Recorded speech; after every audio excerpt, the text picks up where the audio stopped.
We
do the good.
Sandy on the beach.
Let me see. Let me do a little sound check, guys. So make sure we're on the same page here. Let me see. We got the sound check here quickly.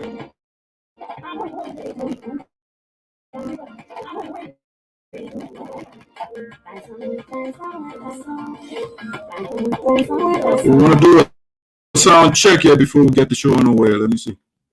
All right. Let me see. Let me do a little sound check, guys. So make sure we're on the same page here. Yeah, that's exactly what I was trying to avoid. See, we got the sound check here quickly. I don't know why I always do that.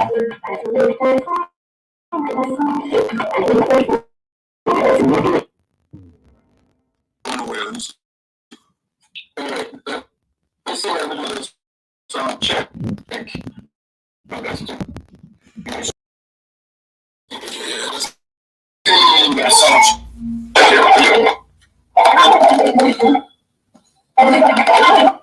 I don't know why I always do that.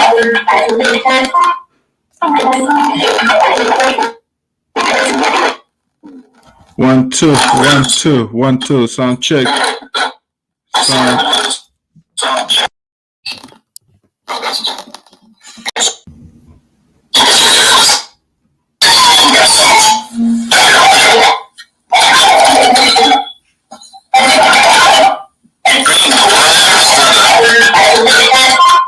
1 2. Let me see. 1 2 1 2 1 2 sound check.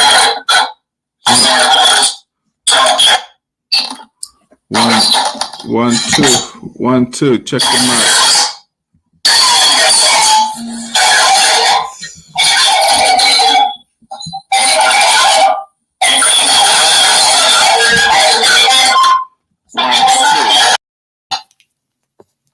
Let me see.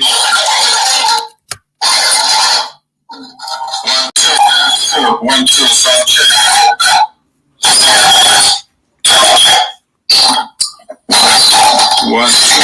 1 2 check the mic.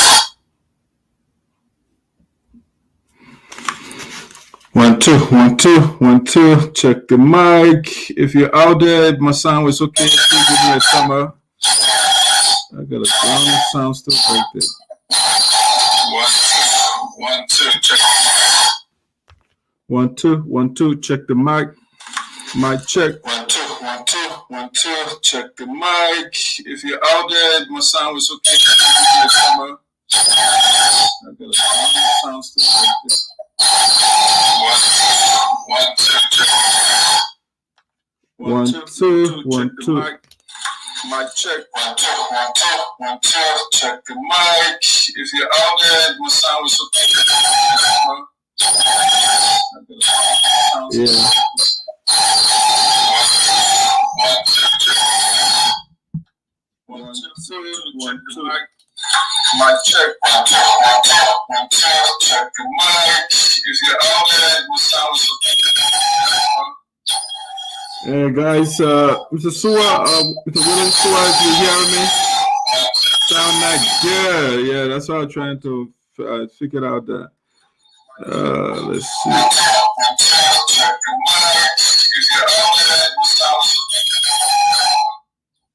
I don't know why it does that all the time.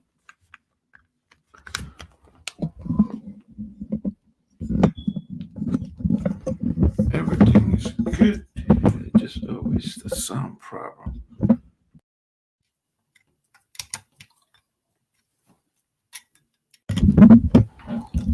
Why does that? I have no idea.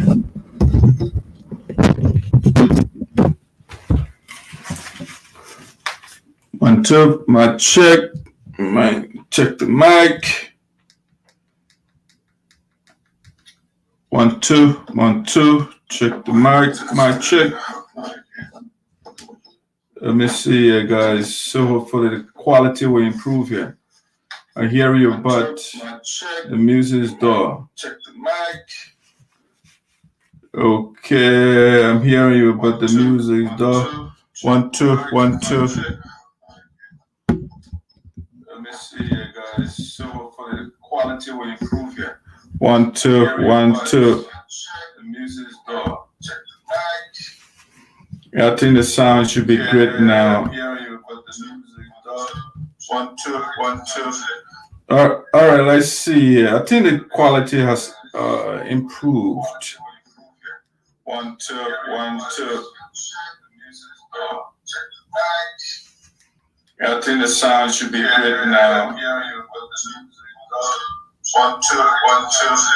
All right, let's see. I think the quality has improved. Okay, Mr. Sua, thank you so much. Thank you.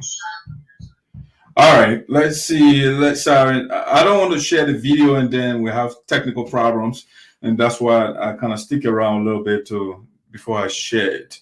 So now that the sound quality has improved, let's get a quick entertainment here, and I will bring my guest on here quickly.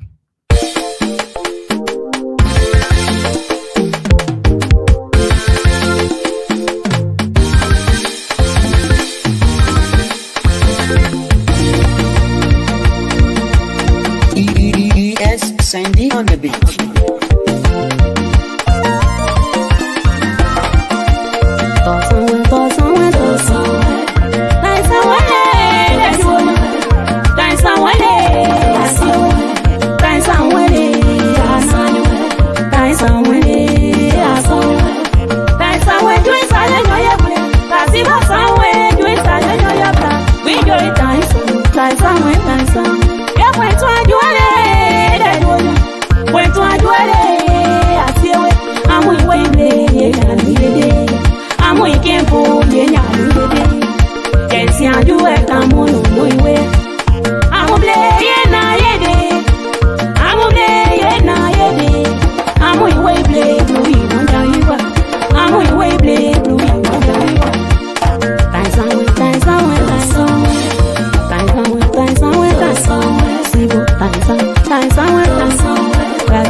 Tosa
water.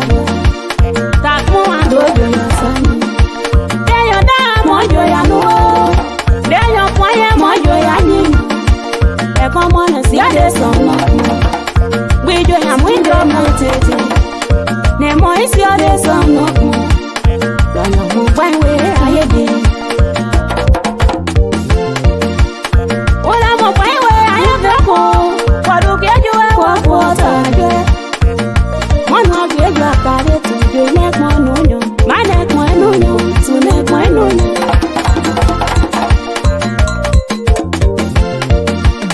I know you're sighting somewhere. The outside is sighting you somewhere. I see you sighting you somewhere. I know you're sighting you somewhere. The outside is sighting you somewhere. I see you sighting you somewhere. The outside is sighting you somewhere.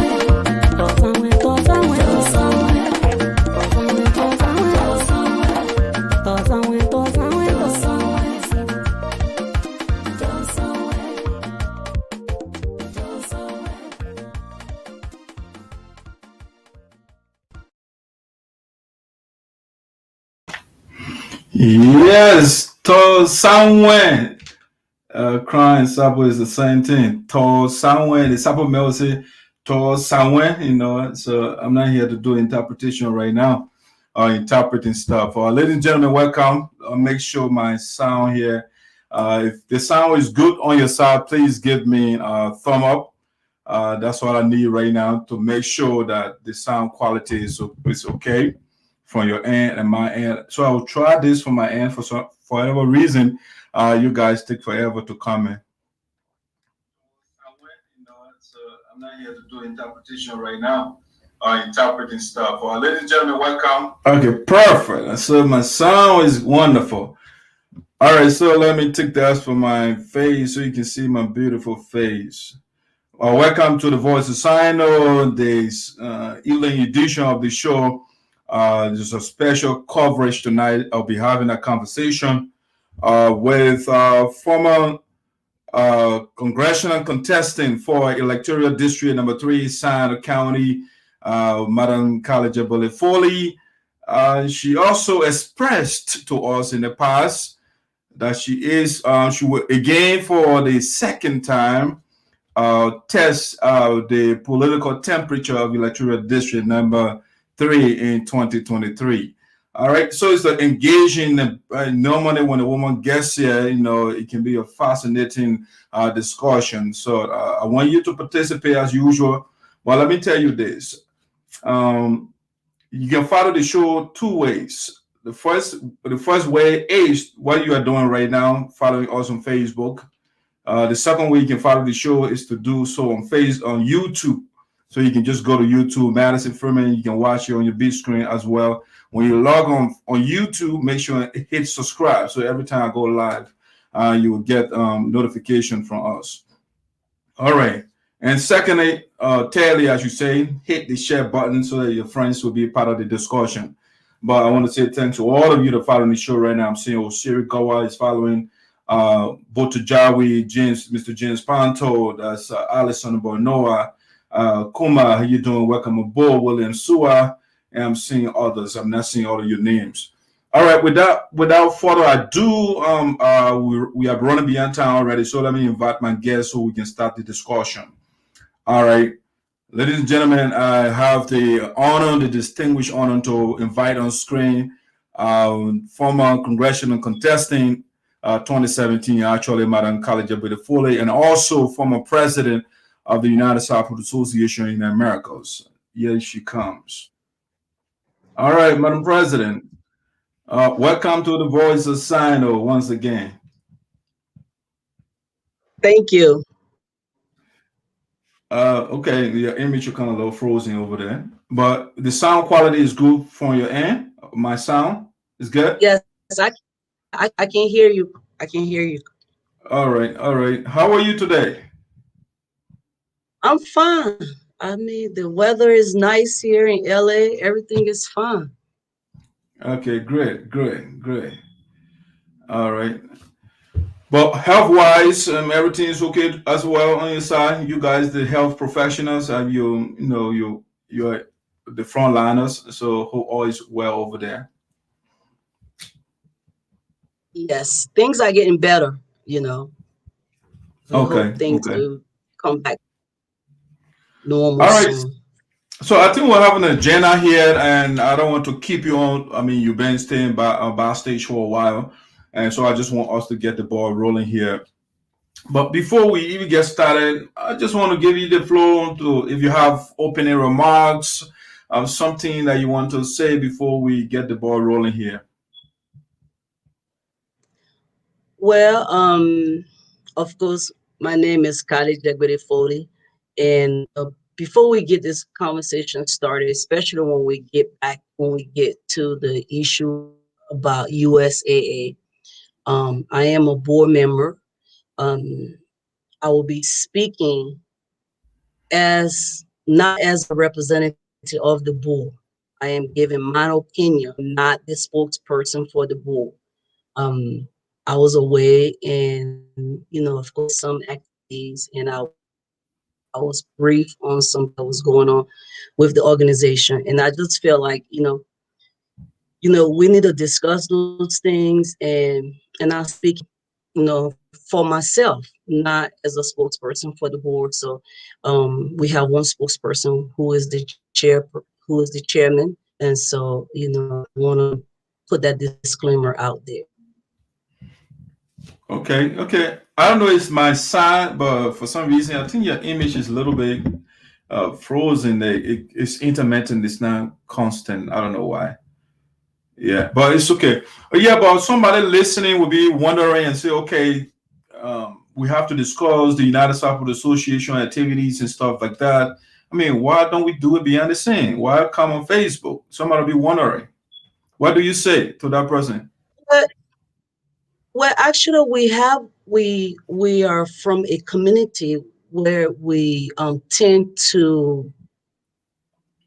I'm trying to find the most appropriate term.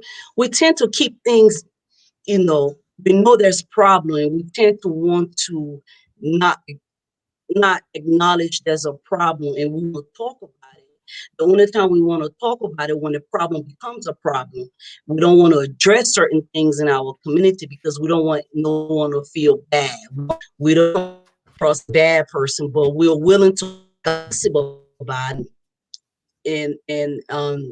And I think where we are now, it is imperative that our community know what's going on.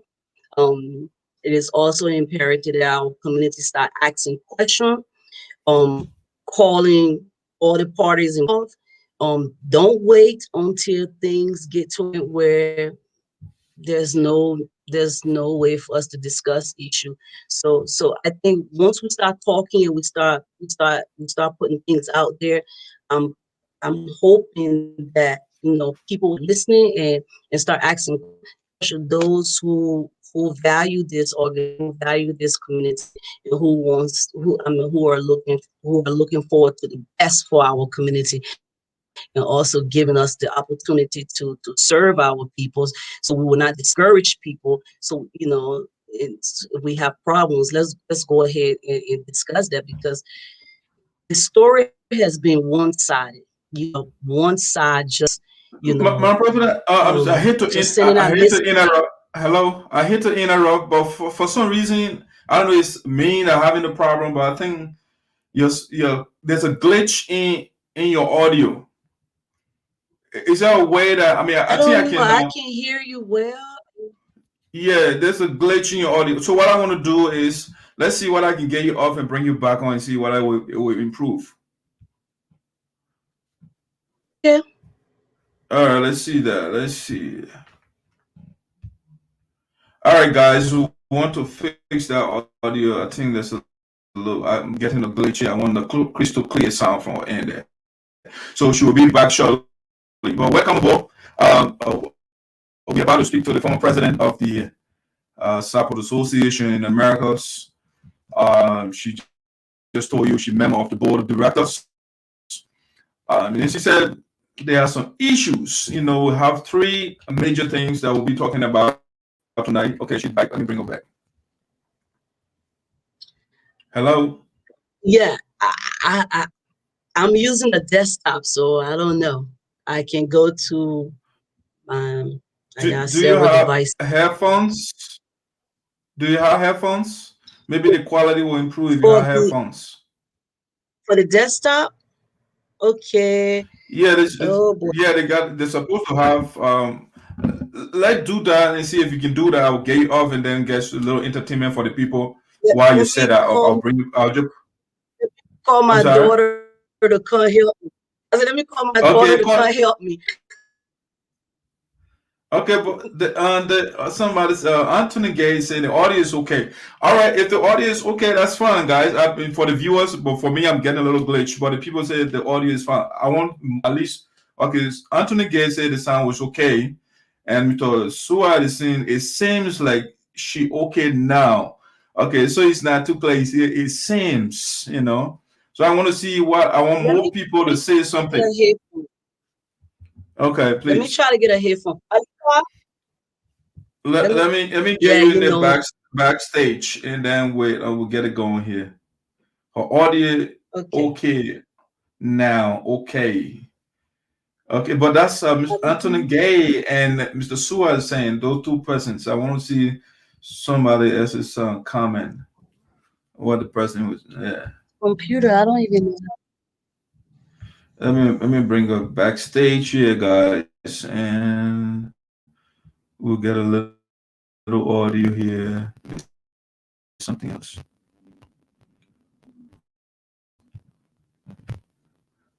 So, guys, give us a second here. I don't know about you, but I think the audio is now it's breaking up from my end. Let me see what I got here for you while she's doing that backstage.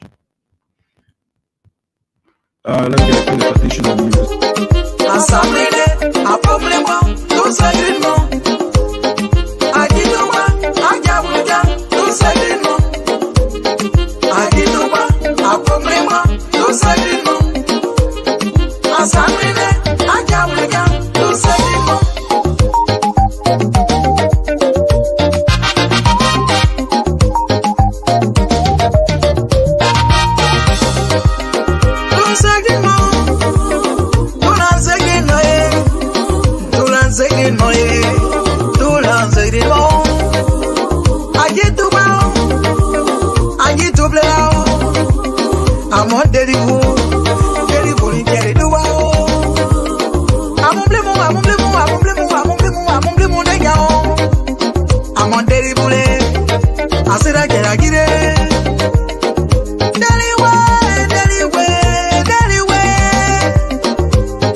All right, ladies and gentlemen, welcome back.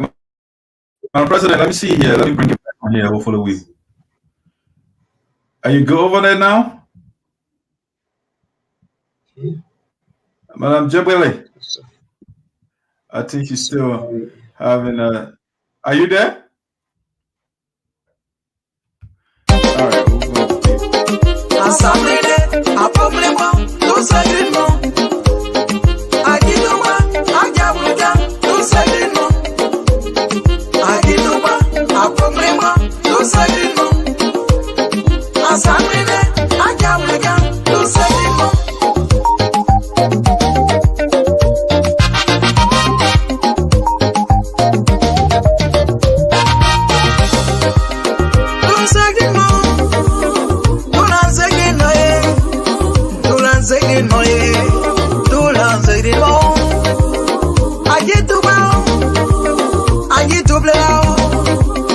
I'm on terrible in Terrible.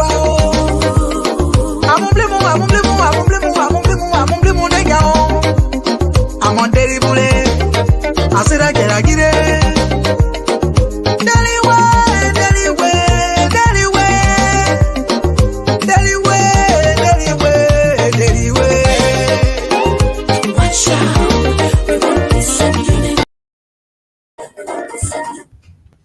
All right, let's see. Let's see what else you set back there. You getting me now? Hello? Okay. She's not hearing me now.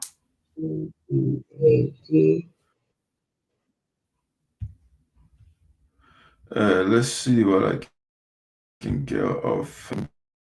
Bring it back on here.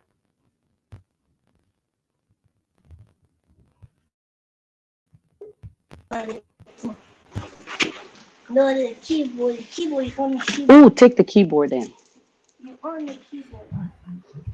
Is it better? Yeah, far better at least for me. Hello? Yes. Yeah, that is thanks to the technical lady back there. We want to say thanks, great thanks to her. Oh God. All right. Let me see what I can lower my volume. All right, guys. Sorry for the back and forth. Is a little technical problem. We want to make sure the sound is good. My president, one last thing I want you to do. Is it possible to elevate your camera a little bit? You're all the way down. I mean, Okay. for me. All right. Sorry. All right. I hope you know I'm sitting on some pillows. Is that high enough? Oh yeah. Are you?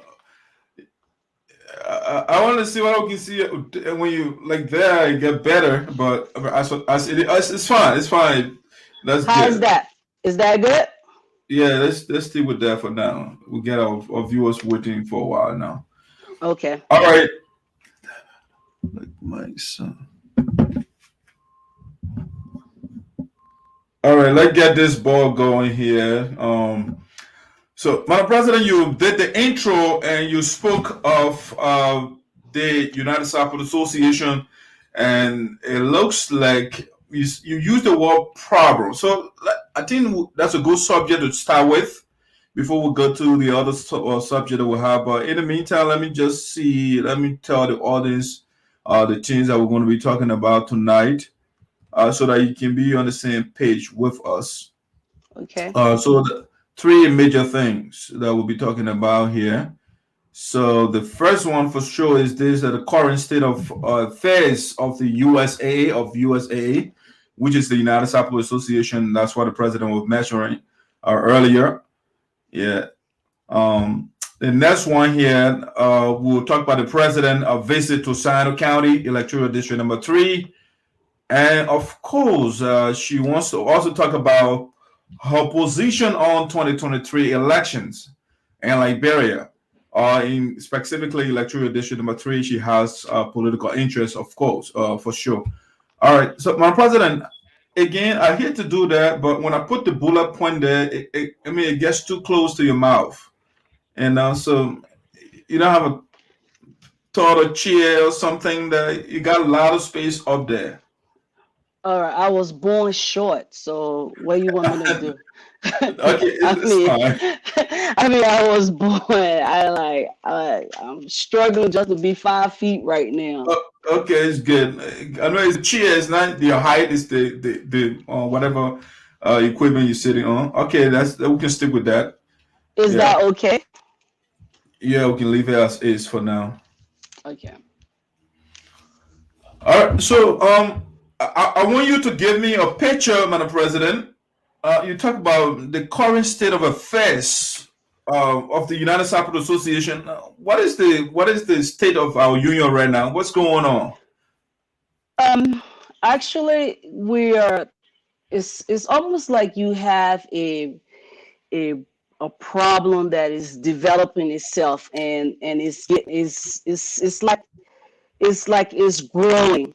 It's growing because like everyone is aware that, you know, because of COVID, we could not go to election, and because of that, you know, some people find it. They thought it was appropriate. We brought in some elders so they can try to mediate between the board and the executive, and both parties. So somewhat we met several times and agreed upon certain things that we would do until the next election. The board agreed to those things, but the executive is having some difficulty agreeing to it. And one of the most important thing was that our financial, I guess, health, that we will not, there will, there's going to be a limit or very minimum, or try your very best not to spend, because first of all, I mean, it's almost like you're running a business. There's no income coming in, but you're actually taking money out. So we don't have no way of bringing money in, but money is being taken out. And when those things are brought to the attention of the board, I guess the best term, they become a little abrasive. You know, they take offense to it. I think the last situation we had, or at least I wasn't part of the meeting, but I received briefing, and I also received several emails and documentation. The executive, the president, wants to go to Liberia to do a groundbreaking.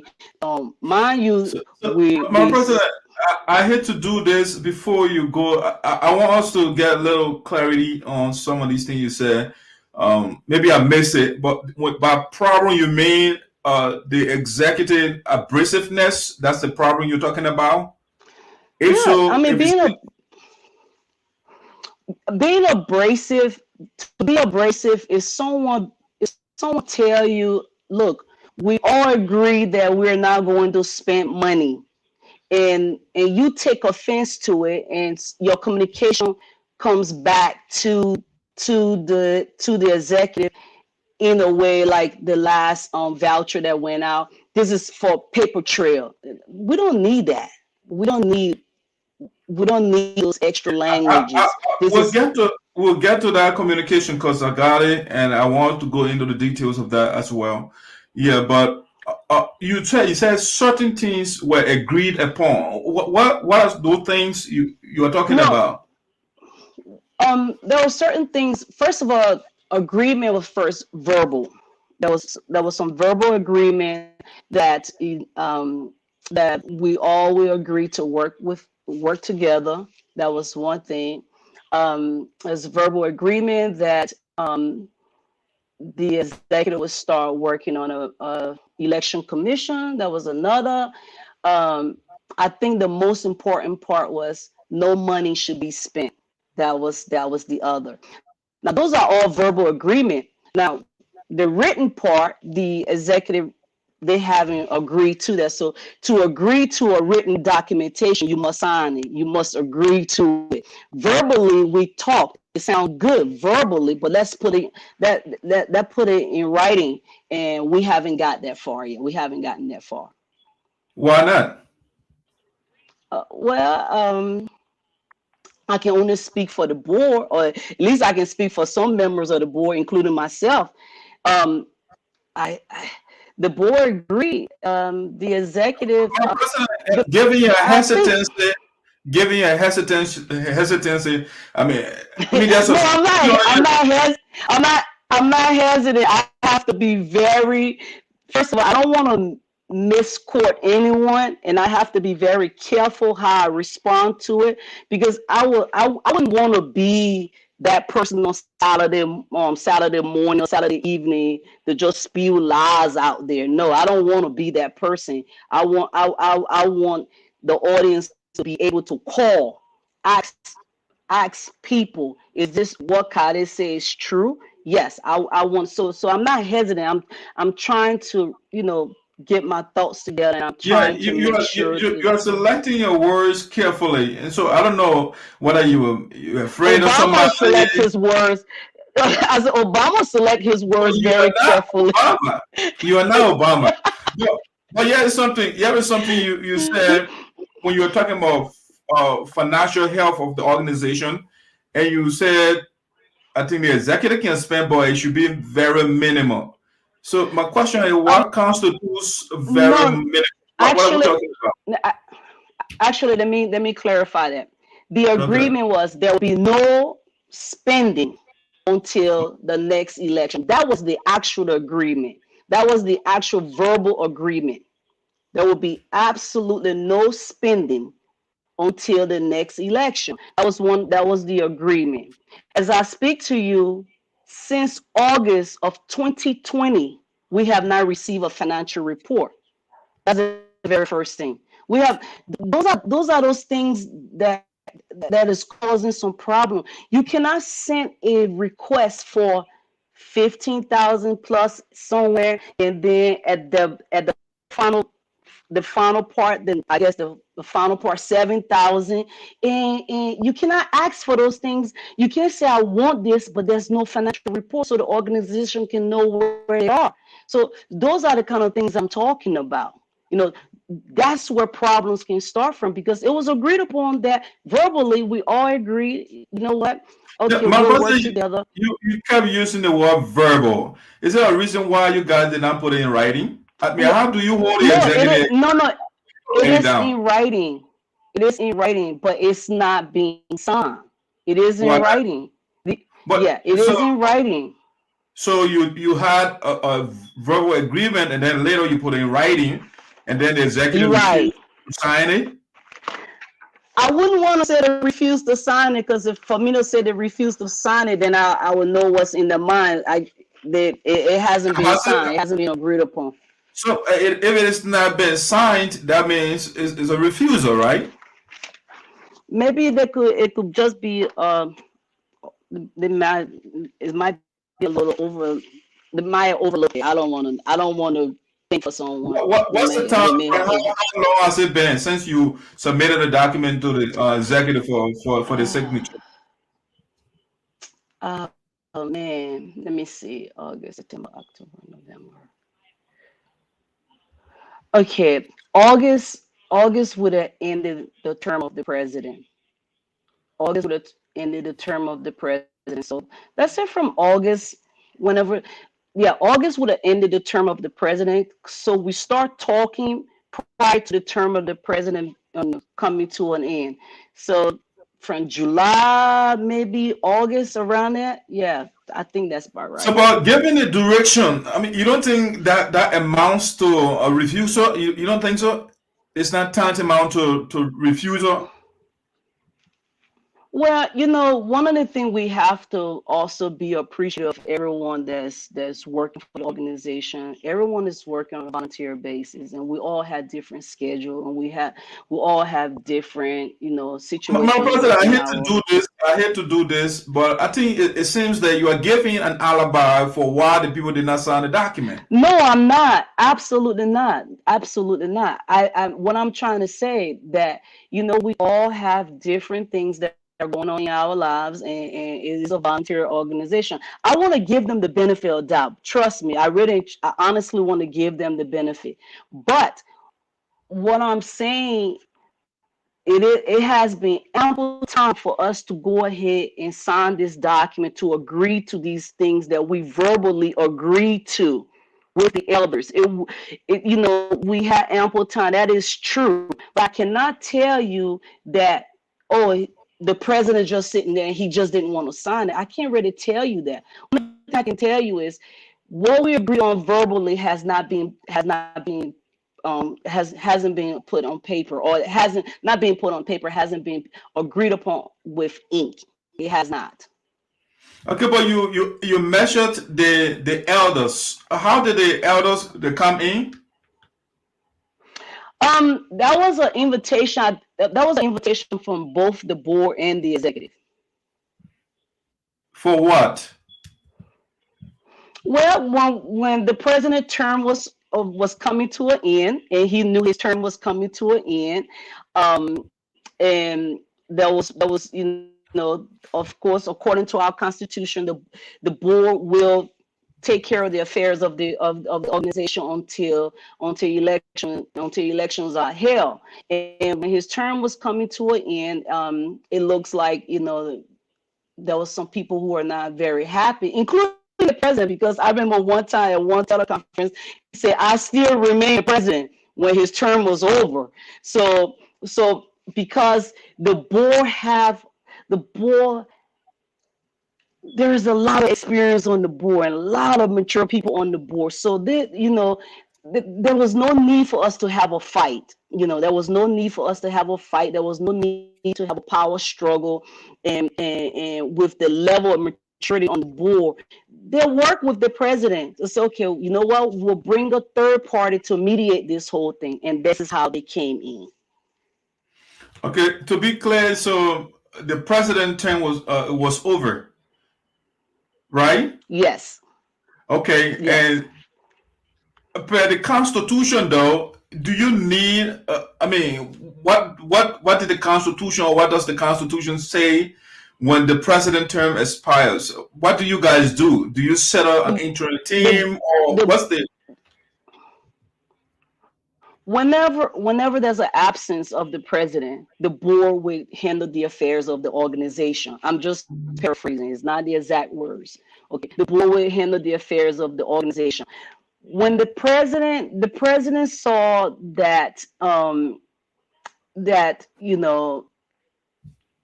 let's be honest, the president didn't want to leave. So they were bringing argument from different direction and whatnot.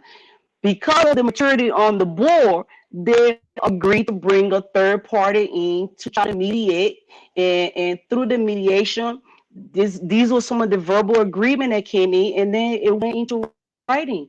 To this day, it has not been signed. It has not been agreed upon. I mean, we talked about it verbally, but we haven't.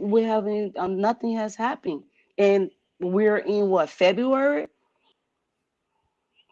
Yeah, my brother, from what I'm hearing, the problem is coming from the board of directors, because if you set up a term of operation, and then the president has not signed the document, like you rightly said, the Constitution gives you the mandate. In the absence of the General Assembly, you take over.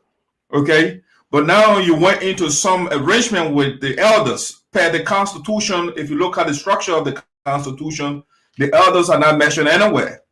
So I don't know, is it because you guys could now handle the activities, the affairs of the organization? That's why you invited the elders to come and intervene? Absolutely. Absolutely not. That is absolutely. It's not that the board cannot. Absolutely. I believe, we have some really strong personality on the board that was willing to take the executive to task. And then we have a lot of level-headed, they've been around for a long time, and a lot of the board members find it wouldn't be a benefit to our community if we start fighting amongst ourselves. Okay. It just wouldn't. So there was a compromise there. I mean, for me personally, I don't believe that there was room for us to fight amongst ourselves. I don't believe there was room for us to fight amongst ourselves. If the president want to be president, he said he's president. Okay, go. So be it. You president, no problem. But these are the things you have to do. These are the things you cannot do. But here's the problem, though. You say, "Oh, we don't want a problem." Insisting on doing the right thing does that constitute problem?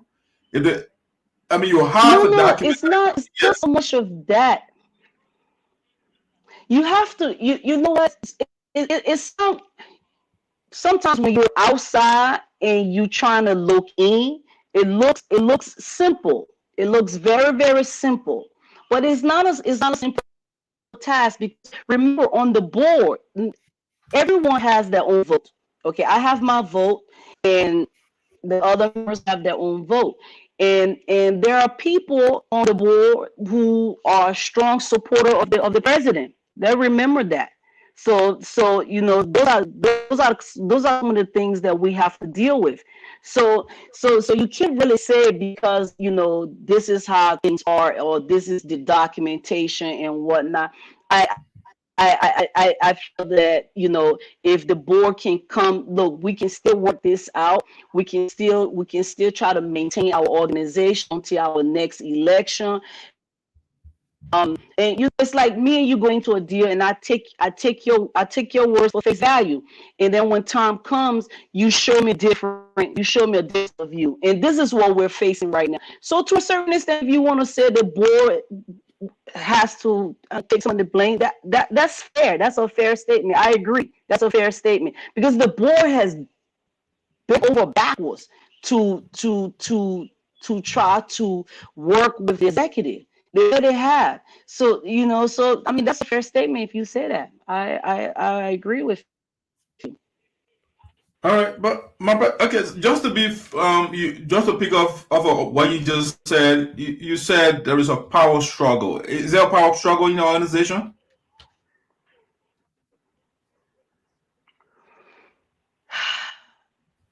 The term power struggle. I don't.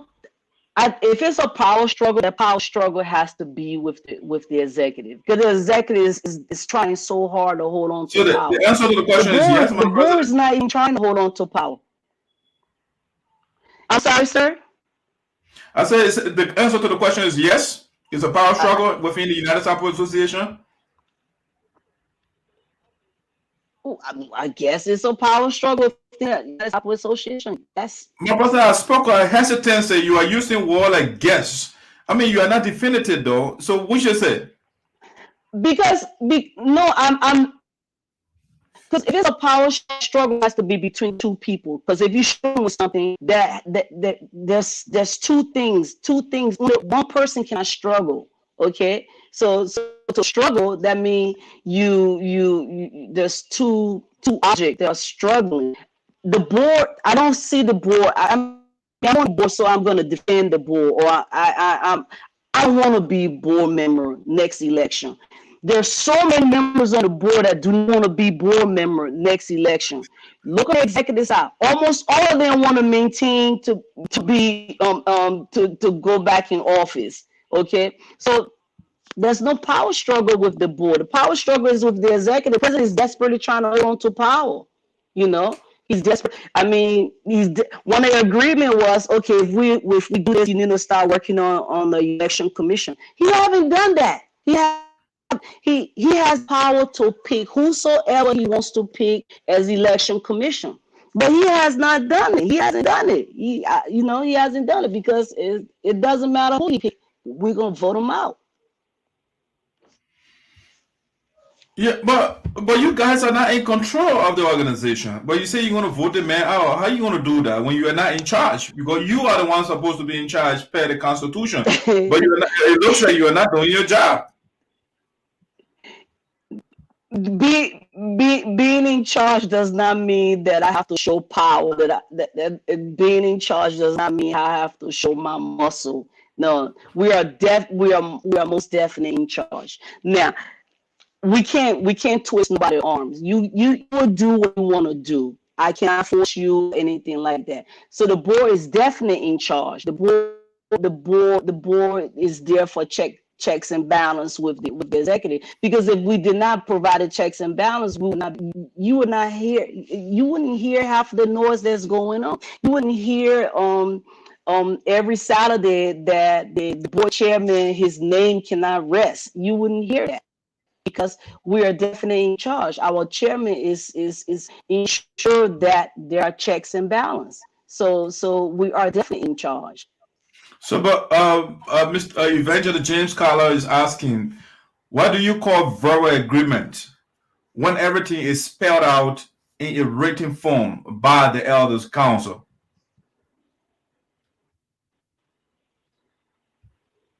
Oh boy. Prior to you getting to the written form, you have to first talk about it. That is a verbal agreement. Prior to you putting anything on documentation, we have to agree on it. That is a verbal agreement.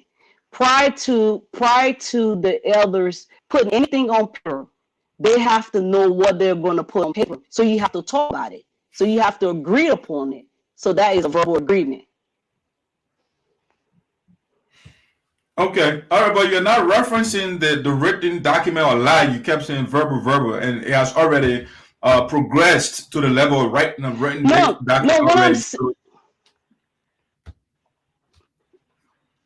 Right, absolutely. It's okay. You know, before we can agree on anything, we have to talk about it.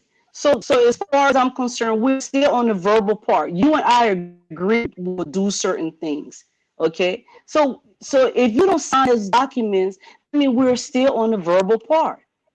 Okay, so Madam President, where are we now? You to sign, can I? Where are we now as a union? Based on what I'm hearing from you, like everything is all over the place. Where are we right now? Where we are right now, and that is the reason why I say I would like to discuss it, and those members who are out there who support this organization, those members who use their time, their resources, their energy, they need to understand. As of August, we have not received a financial report. As of August, our financial report or our documentation states that we should have a financial report quarterly. There should be a financial report quarterly. So as of August, we haven't received a financial report, and we're in February. Okay. Where we are right now, the president, during COVID time, the president wants to go to Liberia to do groundbreaking, and the figures 7,000, 15,000, whatever. It doesn't matter. You want to take money out of organizational account, but we don't know where we are. We don't know. We have no understanding what our financial health look like. You know. So those things, this is where problem starts. You cannot send voucher and you cannot give us a financial report. So the organization and its member needs to know this. You need to start asking questions. Don't sit behind and gossip and you know, ask questions. Call the board, call the executive. What's going on? Don't wait until things get to a point where everybody start taking sides, where everybody start aligning themselves with their friends or their family. You know, this organization been around for a long time. For me, it means a lot to me. A whole lot to me, and I will do everything possible to maintain this organization because my father was the first president. So it means a lot to me, and I'm very grateful to the organization. You know, so my issue that I'm having is the executive requesting for all this money all the time and not willing to give us a financial report. You know, that is a major issue. So when we go to the next convention and the people start asking the board, also, where were you? This amount of money was taken out. What are we going to say? What are we going to say? We're going to demand that the executive provide us a financial report. We need to demand them to provide all the financial report, and we need to demand the executive and members of our community to demand the executive to work along with the board, because we are all on the same team. It is not us against them, and this is the attitude the executive want to carry: us against them. We are the same people. We are all related some kind of way. We are the same people. Nobody is against anyone. And I said this before. Almost every member on the board were the one who made this president is in power, and he knows that. He knows that. If it wasn't for those people on the board, he wouldn't be president today, and he knows that. He knows that. He did not win this presidency on his own will. It took us on the board to ensure that he was president today. So we are not against him. We're not against his administration. If you're not doing something, if I tell you, look, what you're doing is not right, that doesn't mean I hate you. Criticism is not hate. Criticism is strength. You take it and you work on it. That's, I mean, I want our community to start, paying attention to this organization. Things are not very good. They're not very healthy. Things are not very healthy. Okay, ladies and gentlemen, my special guest tonight is the former president of our union, United Southwest Association, that's Madam Gallay Jegbadai. She also contested 2017 in Electoral District number 3, Sinoe County. And we are talking about the health of the United Southwest Association right now. So at the bottom of the screen, you can see your number there. If you have questions for the president, you can call that number. I will bring you on so that you can ask. If you want to come live, let me know. I can also send the link. Just tell me, send the link. I will send the link to you so that you can interact with the president. There's a comment here from Mr. Usaa. If I put it on the screen, it will cover your whole face. So I will read it from my device here. Are you there, Madam President? Yeah, you're not facing your audience. You are not facing your audience. All right. So the comment he has here, he said there are lots of things that a former president can explain when it comes to where we are now. He wanted to say, in short, there should have been an election commission appointed since August of last year, but was not done. But for some of us, we don't want to aggravate the situation since we were part of the negotiations that brought the organization together after 7 years of conflict. It's just that some people don't want to see reality. Too bad. All right, but there's a word in there from the former vice president, Mr. Usaa. He said we don't want to aggravate the situation. What is the situation that he's afraid that you guys don't want to aggravate? I can't. I guess I will try to answer that question. It's a board member. You're a board member, so I think you have an idea. I believe that. For some reason, I don't like. Like I said, we have some very strong-minded people. My president, for some reason, I don't like the You quality don't like of the your quality? audio. Of the audio. For some reason, I don't know. It kept. I don't know. It's for my end or for the other pool end. Sure, It's cracking I'll take it up. You got a headphone on? Yeah, Oh, I got a headphone, but it keeps. Should Yeah, I take it breaking up. off? They tried that and see, but it's kind of cracking up from my end. Yeah, a lot of noise. Hello? Mine's too. Yeah, mine's too.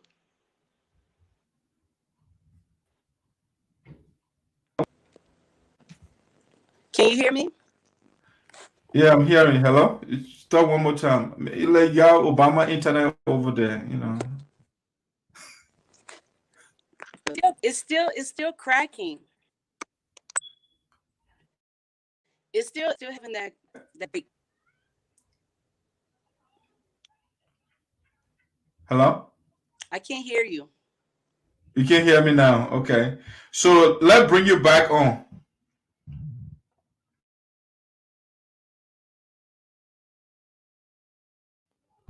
Let's bring you back on. I think that's what I'm going to do. Try again. So, guys, we're going to bring the president on shortly.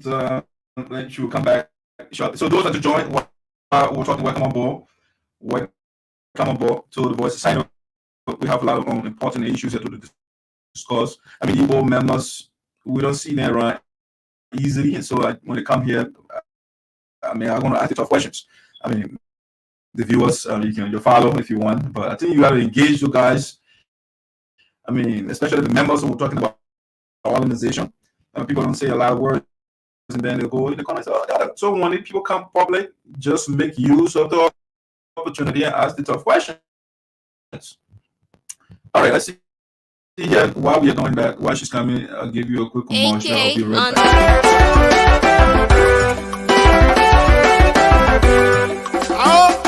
From Bledu to your tea joker. Adiwa. Boy power. Julius Galoya. Why am I no Mama Leon is the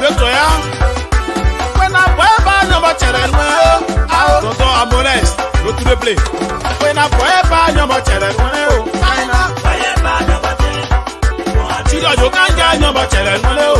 Kanyo kebe. Ba dudu ja nyoba chere nwele o. Chido jiwe o. Chido jo kanjiwe o.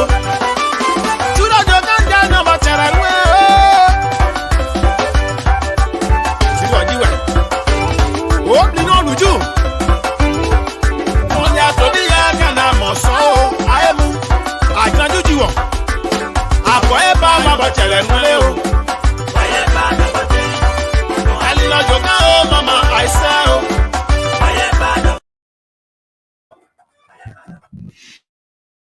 Let's see. My brother, you hear me now? Hello?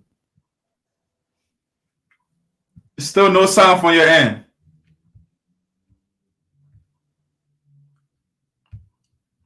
Yeah, I'm not hearing her. .com now. Are you hearing me? Hello? Yeah, let's get a commercial.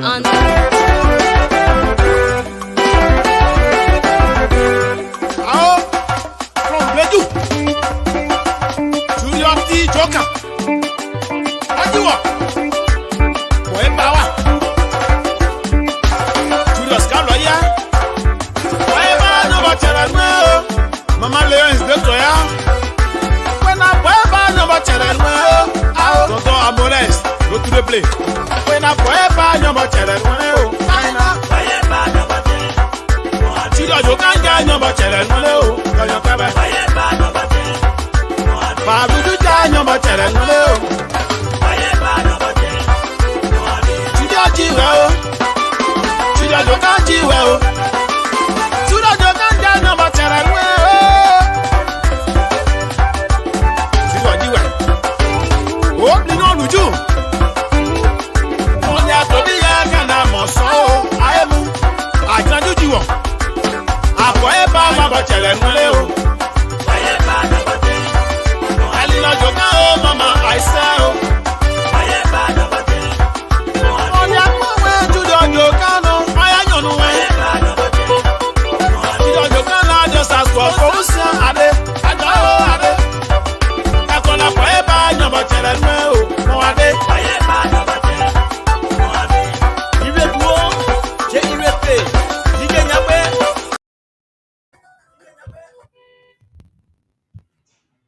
Can you hear me?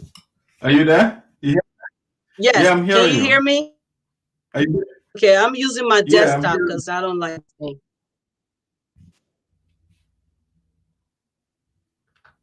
You good? Is it okay? Yeah, I'm good. I'm good. Okay, all right, let's get the ball rolling. Guys, ladies and gentlemen, sorry, welcome back to the show. My special guest is Madam Gallay Jegbadai, former president of the United States Association in Americas, and by extension, former congressional contestant, Sinoe County, Republic of Liberia, Electoral District number 3. Let me be specific.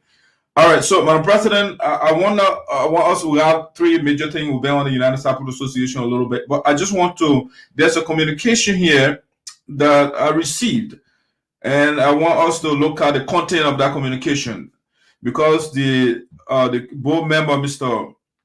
Usaa, spoke of you guys don't want to aggravate the situation. We don't know what exactly the situation is. But there's a letter here. I want to read it. Maybe I can share with the audience too. Let me see. I can put that up there. From the board. Let me see my communication here quickly. All right, that's a letter over there. Hopefully it's not too tiny for you guys. I can do it into half. Let me see. Let me bring that off. I'll make it 2. The other one, the font will be bigger. All right, that a little bigger. Let's see what I can change the orientation of that.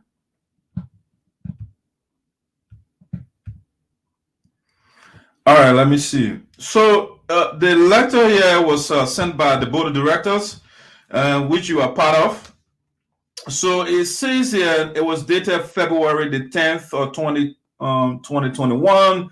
So today is the 11th or 12th, I think. Yeah, so it's just 2 days ago. And it said Mr. Usaa, Mr. Green Gio, National President, United Cycle Association in Americas, Minnesota.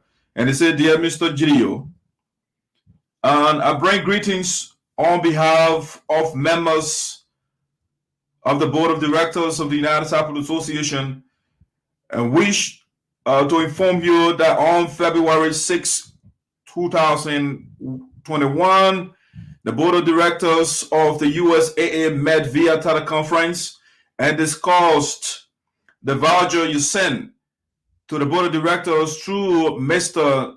Darius Moen, the National Treasurer of USAA.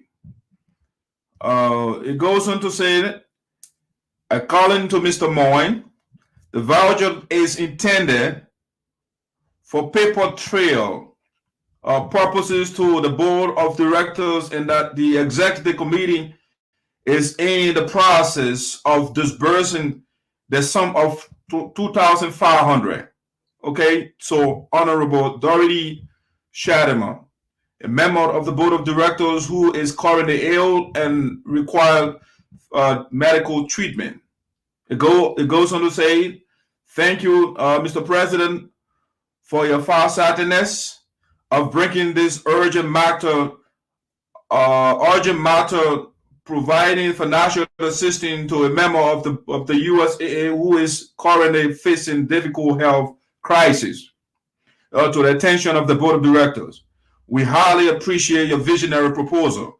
The board went on to say, however, considering the vast number of USA members who are currently experiencing serious health conditions, the Board of Directors has resolved that the Executive Committee suspend the disbursement of any fund until the following issues are addressed.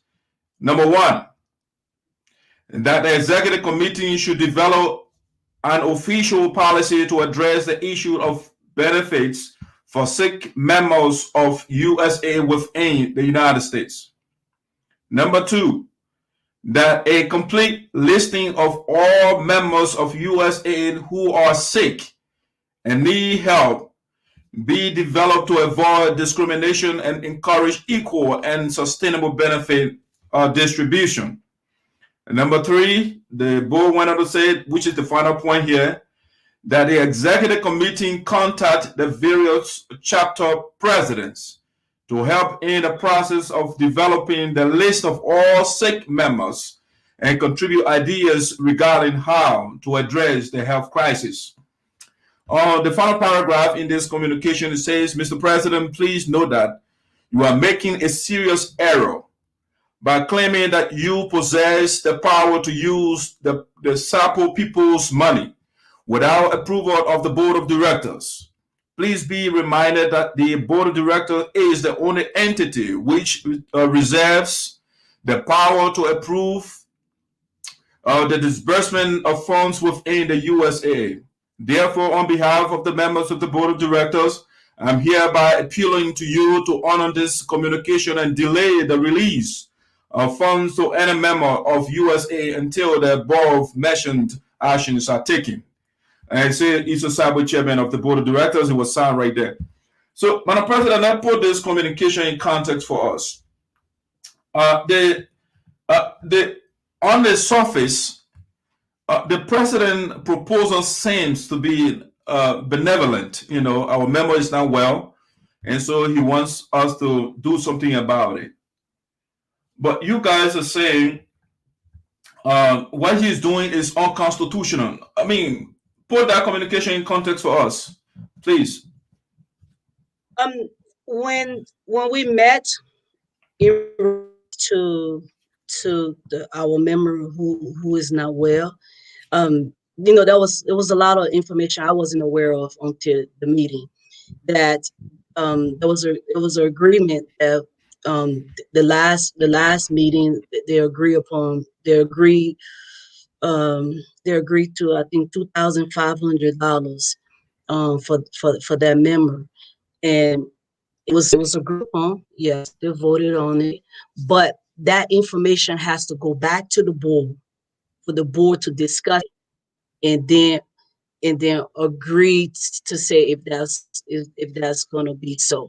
So there were some board members that brought the issue up, which makes sense because our board member, she has been sick for many, for many years, and this was never brought up by the executive, and some members felt as though this was another tactic by the executive to try to pull us against each other. I personally say that they have done it. I complain about it. This us against them type thing to make themselves look good and to make the board look bad, and so people start bringing up issue. And we had one board member that was very, I mean, he stood his ground. I have a member in my community who is sick, and he's been sick for a long time. And my chapter are asking me, why are you not advocating for this person? Why aren't you advocating for this person? Before you know it, it was just like a snowball. It took away effect. And it is true. We have so many people in our community that are not well. So the board decided, and it was voted upon that, you know what, they'll go back and reevaluate this situation, or reevaluate this agreement from the last meeting, and also reevaluate our policy. How are we going to do this? So we wouldn't, it's not like no one is more important than their friend. So the board decided they were going to send a communication out to the president, telling the president, look, these are the things, and we have a lot of people on the board. You as a member, you represent your chapter. So people, you can go in there and bring whatever issue that is going on in your chapter, bring the table. And the board just agreed that, you know what, we're gonna halt on this right here and try to get more information from it. And that's where that letter came from. I think the big part of the letter is the portion where the financial secretary, where he made a statement, this is a paper trail. So in other words, we're to agree upon it. There's no need for you to deliberate on it. So I'm just telling you, and this is a paper trail. That's not how you do business. That's not how you do business. That's not how you communicate. If you're a professional, that's not how you do it. So that was, I find it very offensive when I read that portion of the voucher for paper trail, as though nobody know what the term paper trail is.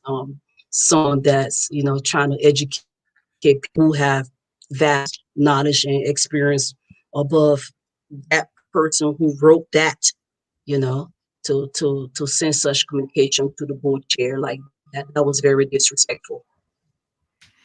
Yeah, Madam President, I see that as a flagrant violation of the Constitution, though, because if the man says that, the communication says that it's a paper trail. Basically, they just send out, they put themselves on record that, we went against the Constitution already, because it is not within the purview of the executive to withdraw money from the account without the approval of the board of directors. But the guys are telling you we took $2,500 and we are just sending you the communication so that you can know what we did. What do you guys do? What are you guys doing to protect the finances of the organization? Because this is not good. It's absolutely not good. It is not good. That is one of the reasons why we need to start talking about this. Start talking about it. We as a community, we as people, we need to stop doing this. This is my friend, this is my family. I cannot bring certain issue to them. It's wrong. It's wrong, and this is gonna lead to something else. Why are you doing the person? This is wrong. Remember, every single person that's on that is the signature to the account, every single one of them are in Minnesota. So they're using this as their trump card. yeah, we have control of the money. So whatsoever we want to do, So and I mean, let's be honest. The board cannot say, oh, I'm going to twist your arm, I'm going to do this. But we have people in our community. You need to stop, enabling them. We need to start talking before we have a problem on our hand. Like I said, we have not received a financial report since August. We haven't received a financial report. You spent your money, you spent your resources, you give to this organization. So you need to know how your money is being spent. You need to know why is it that we do not have any activities and the executive continue to request for funding. And you need to know. Let me share the content of that document from from I think that's what you guys replied to. The communication on the screen there is the voucher from the executive, and this is what they put here. They say payee on this communication, and they say Authority National Vice Board chairperson. Okay, and they say the sum of $2,500, and then this is why interesting to me. Under that they put the USAA distribution contribution to assist. Okay, and they put the amount, but yes, why they got the note? They say note. This amount has already been approved by the general body of USAA, and this voucher serves as a paper trail. I mean, when you say general body, what are they talking about here? I have no idea. That is complete arrogance. And I'm so sorry I have to use that term. That is absolute arrogance to write something like that. And also, that is a lack of knowledge. That is a lack of working in a development organization. There's a lack of it. It's an absolute lack of knowledge. I cannot answer that question other than what I'm saying right now. The general body. I don't know who the general body is. A teleconference is not a body. I don't know where to get that from. I honestly, I don't.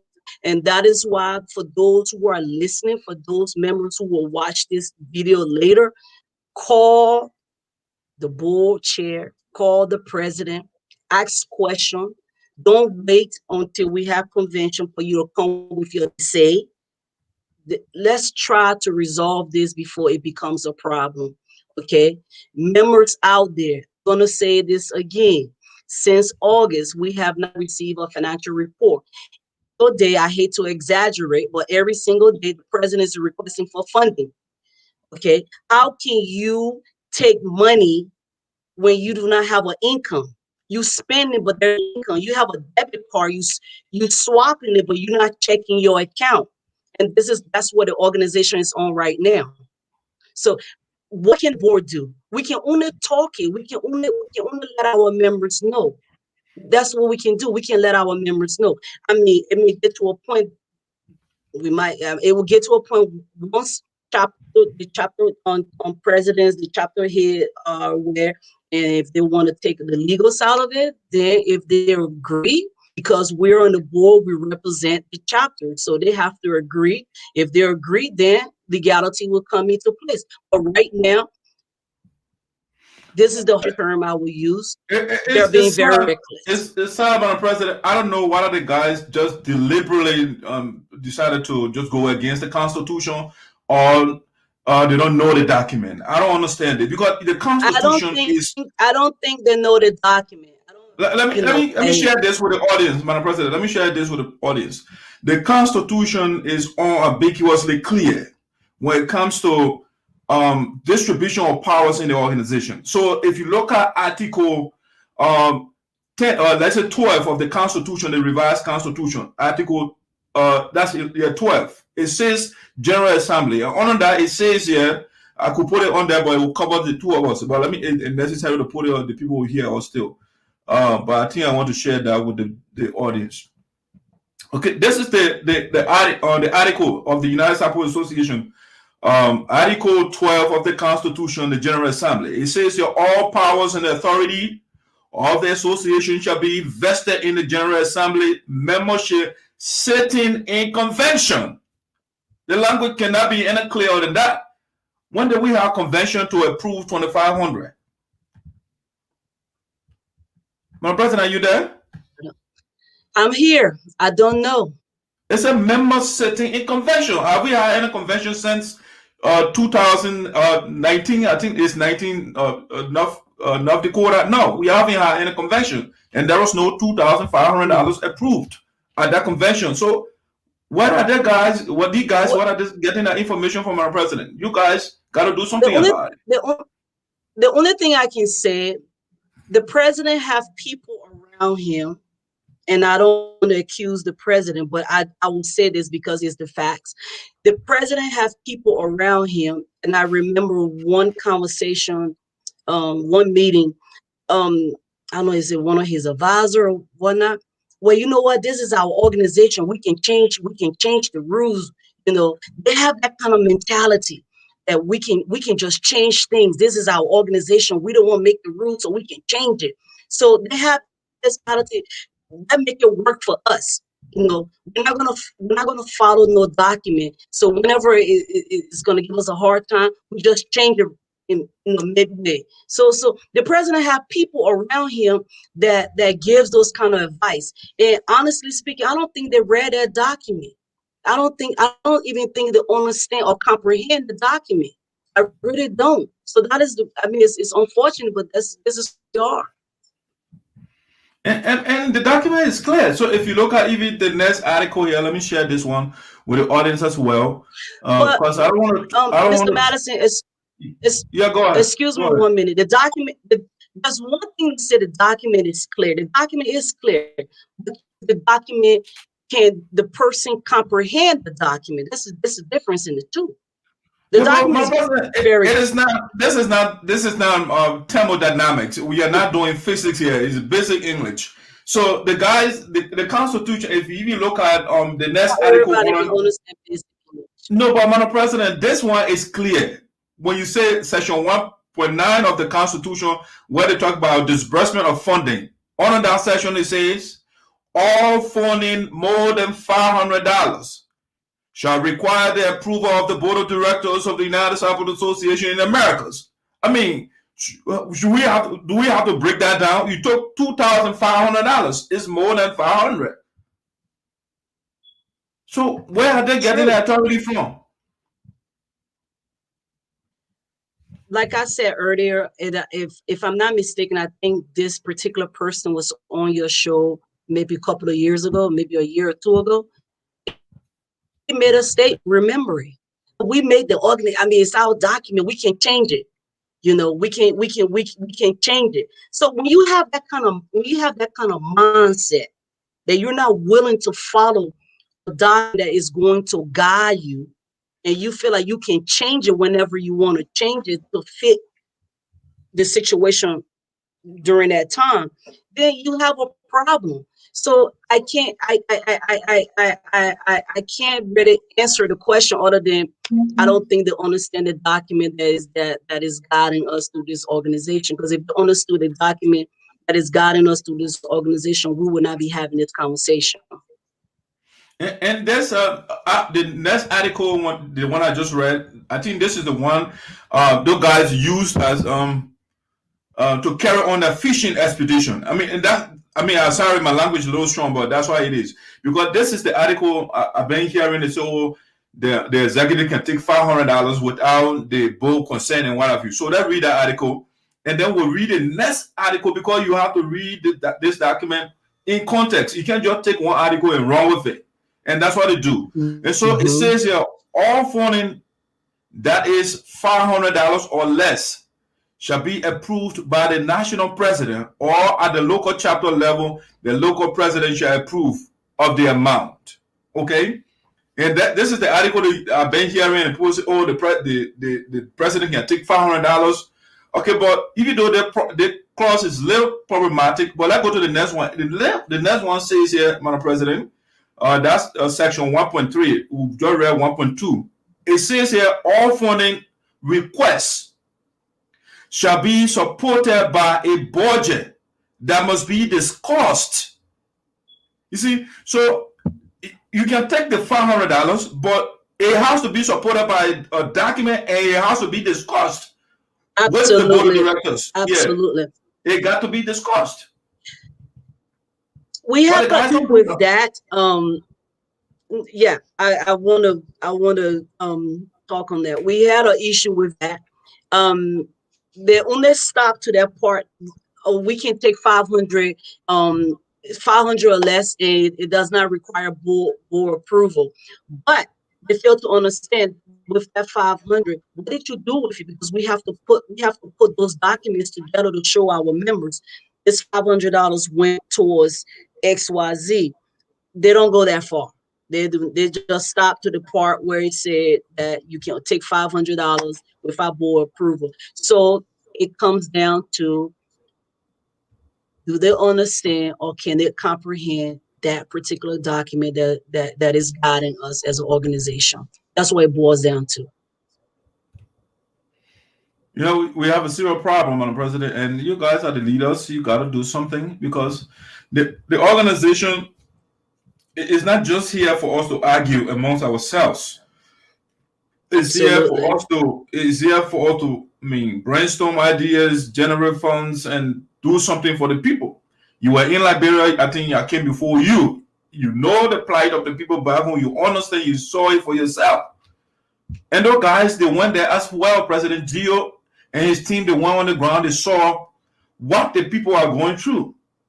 But instead of doing the right thing for us, I don't know what the bickering is all about. I don't get it. So if you have a further comment. Well, I would like to end it like this, and I will continue to say, I think we have the opportunity to correct those things, and incorrection requires the community. Okay, to correct what we're going through right now, the community have to speak up. They have to speak up. You cannot take this is my friend, this is my that.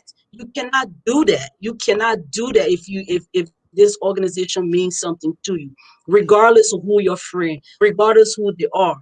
You have to start asking the question, because God willing, we'll go to Florida. When we go to Florida, I don't want anybody in the audience to pretend like they don't know what's going on, because we have this ability to smile, make sure everything is okay, but behind the scene, you just gossiping. I am out here. I'm sounding the alarm. Look, we have issue. We have problems. You gave a lot of your money, your time, your resource to this organization. Problems, things are happening that are not good. The president want to be president, no problem. Okay, you know what? Set up an election commission, so when time comes, as soon as COVID clear or something like that, when time, we just get right back to business and we go to election. Our documentation states that we have to have a financial report every quarter. Please provide a financial report so we know where we are. You want $7,000, you want $15,000, but we don't know where we are. You take $2,500, but we don't know where we are. That should concern most of the members. That should concern all the members, because you put your money there. So why are you sitting, waiting until we get to convention so everybody can just attack each other? Why are you doing that? That's just one of the most disappointing part about our community that I have to speak. All right, we tend to not want to replicate people.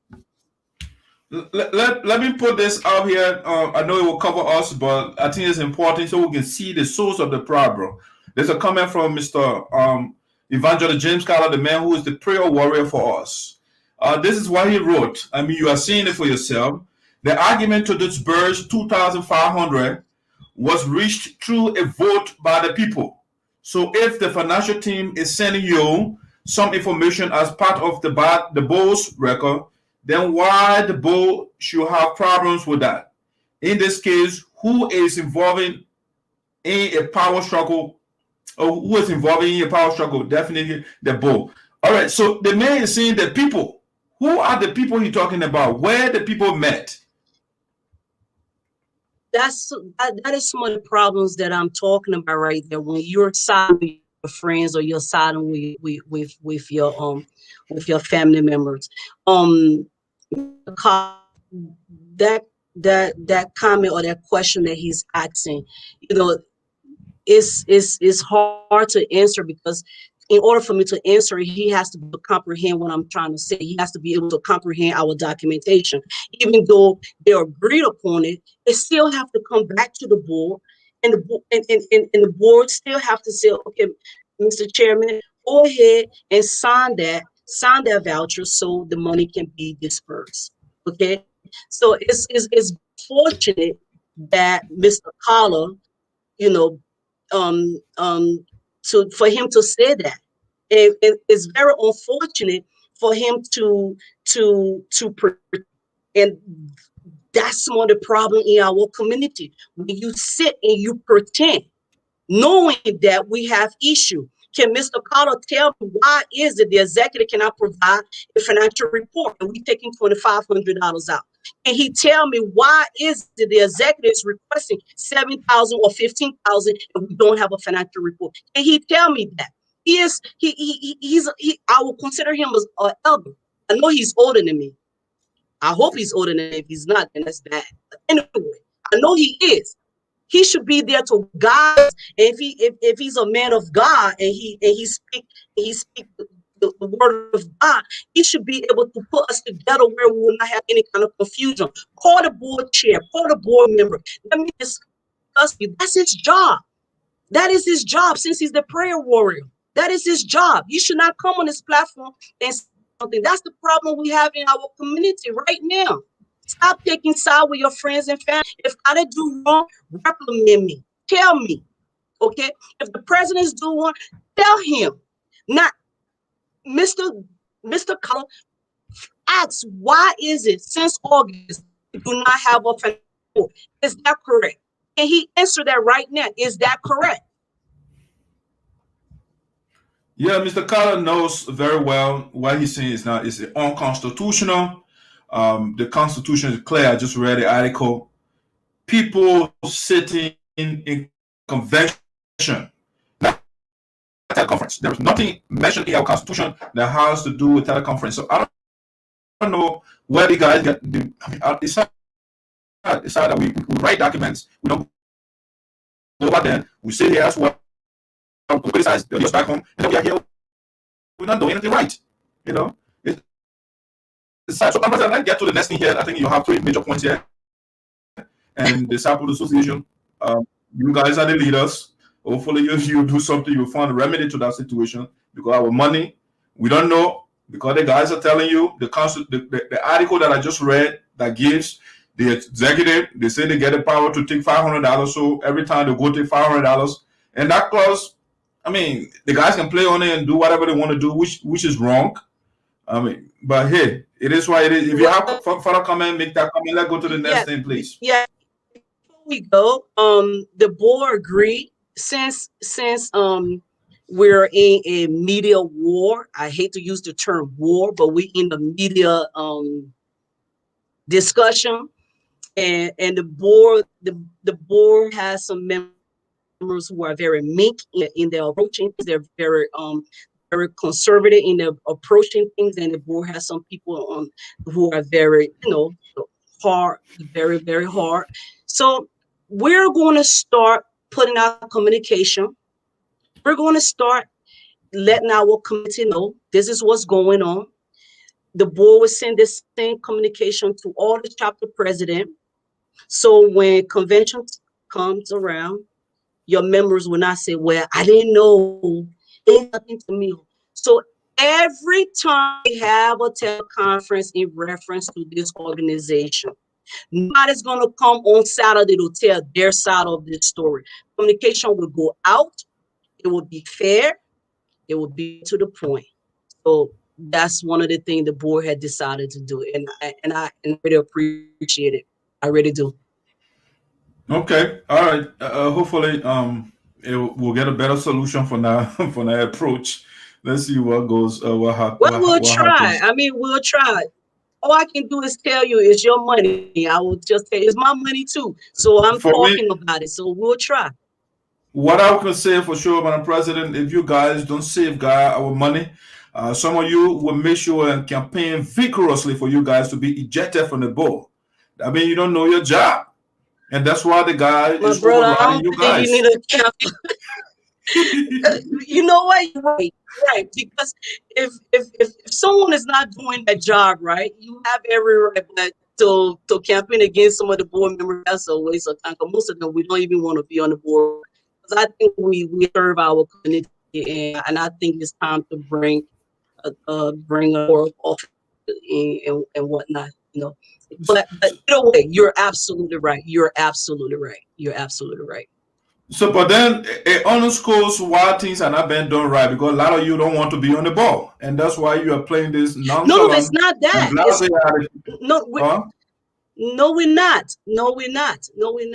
Absolutely not. Just because I'm not running for re-election or the person is not running for re-election, that doesn't mean I'm gonna fold my arms. No, if the board was folding the arms, you will not hear half of the things that I'm saying. You will not know half of the things that I'm saying. So no, that is not true. That is not true. We have some strong members on that board. Okay, we have some very, very strong members on that board. So we will not allow the this to get to a point like that. But we'll do our best. I can tell you that. It's one thing to be shown theoretically, it's another thing to be shown practically. I mean, the president is being practical. He's taking money from the account, 2,500, which is not in his scope. It's not within his power, well, but you say you guys are strong. Per documentation, and one of the key to the documentation, the chairman must sign that voucher. The chairman did not sign that voucher. Okay, the chairman must sign the voucher. So he has not signed it. Once the chairman signs, then it goes back to them and they sign whatever. And that's documentation is keeping to our record. So the chairman hasn't signed that voucher. So that document, they're saying that they're going to write the voucher. So in other words, chairman, you sign. Once you sign, this money is going to be released. Now, I don't know because I don't have the financial report in front of me. I cannot say that the money was out of the account. But per that documentation, the chairman did not sign it. So let's just give them the benefit of the doubt. They have not taken the money out. I don't know what benefit of the doubt when the guy's already sending you the voucher and they say just for paper trail we are sending it to you. That means we're going to take in the money already. The voucher's right there. Listen, let me end my statement. If you look at the bottom of that stuff, nothing is signed, but they're telling you we took the money already. Moya did not sign it, the president did not sign it, the chairman of the board did not sign it, but they said they took the money already.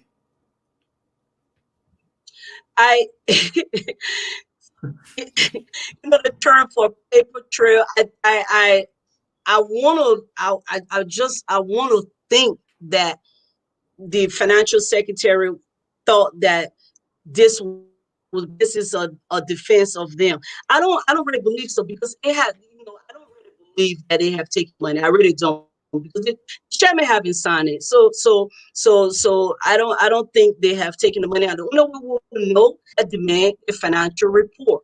I demand a financial report, and I will keep singing that. I demand a financial report. We need to know what's going on. They are not giving you a report. No, they haven't. I mean, and going back to the $500, and unfortunately, that is something that we're going to look at when we go to the next one.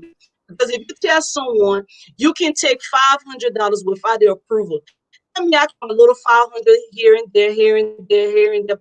Before I come to myself, you have taken $10,000. It's not take long to take here and there without the knowledge of according to them, that point of the Constitution where they stop. They don't talk about it has to be documentation if you take $500 to explain how the $500 was being used. They stop on that part.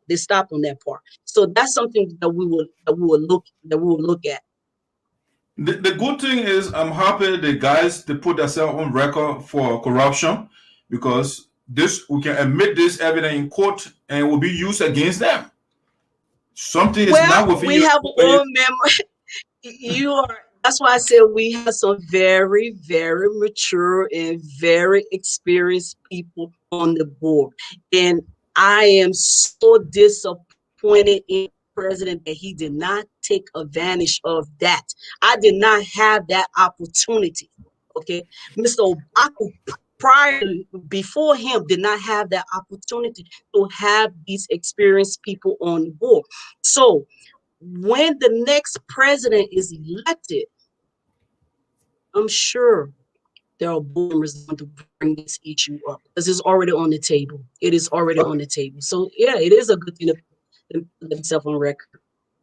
Okay, my president, thanks. Ladies and gentlemen, thanks for joining Voice of Sinoe in the diaspora with Doc Sayopode. And I'm talking to Madam Gallay Jegbadai. Fuller is my special guest tonight. She's the former president of the United Support Association, and also she contested in 2017 in Sinoe County, Republic of Liberia. She wanted to be a lawmaker. But Madam President, I want to transition now. We have been talking about USA for a while. Hopefully, I think the message went across. Let's look at your recent visit to Sinoe Electoral District number 3.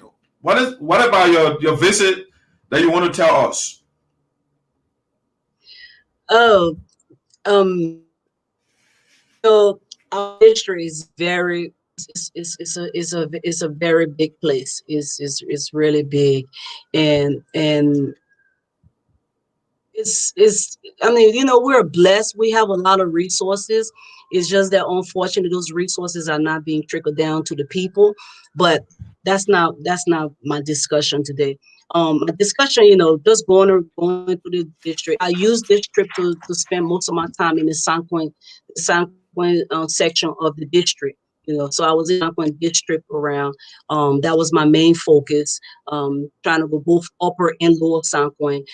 Visiting as many towns and villages as possible, and get to know the people, understanding the issue, and I want to let everyone know from district number 3, the same problem that you're having in the Drawson district is the same problem they have in San Juan. It's the same problem they have in Taiwan.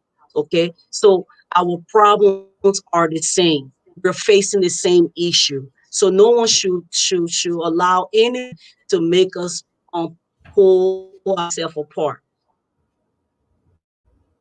The same issue they have education, it is the same thing in Joasso, is the same thing in San Juan, is the same thing in Taiwan. So you know, going around the district and seeing how things, you know, how things are, and going to the other side, because honestly 2017 I did not visit the San Juan district as I did the other, you know, the other 2, Taiwan and Joasso. I really didn't. So the place is beautiful. I mean, really, but it's, my goodness, it's really, really nice. But you gotta get in a boat. You gotta cross with a canoe. So if you can't swim or you don't have divers on your team, I have divers on my team, so I could comfortable and with safety get in the canoe and cross that river and to, you know, to go visit the people. So you know, just being aware of it and getting my message out there that 2023, you know, we want to change the narrative, change the dynamic, the political scene in 2023, and I believe that message is resonating with our people. And you know, they were very welcoming, and I had a really nice time. I really did. I had a really, really nice time, and I enjoyed myself. All right, my president, good. I'll pay attention. So, first thing, you say you went to the district. So, what precipitated that visit to the district? Is it because you have a political ambition, or you just went there for different reason? Well, one of the reasons why I visited the district, of course, I have a political. I have a political ambition, but one of the biggest reason why I visited the district, I ran in 2017, and I did not have the district, and I made it very clear, even though you may not have voted for me and I did not. When I went around the district to tell everyone thank you, I'm still here to tell you thank you because I took time from your effort. Because when you look on the ballot sheet, you had to see my name. And maybe I took 1 or 2 minutes of your time and you were looking at that name and you were looking at that face. Why you could just go through your candidate that you want to vote for. So I want to tell you thank you for even taking 1 or 2 minutes of your time to look at that ballot sheet and you saw the only female on the ballot sheet. So that was one of the reasons why that I went there, to tell the people thank you.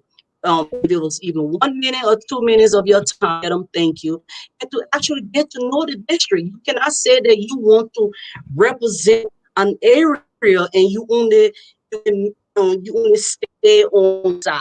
You have to be able to go everywhere in the district. You have to be very diverse. You have to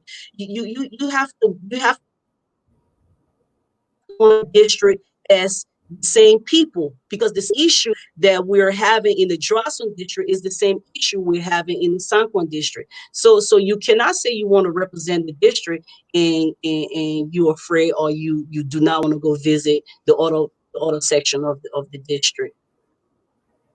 So if you say the issues in the other statutory districts, the issues are the same. I mean, what are the issues exactly you're talking about? Like, they got the same economic problems. They got. Yeah, go ahead. Well, when you look at it, when you look in the district, okay, let's say the current representative is a Sapo man.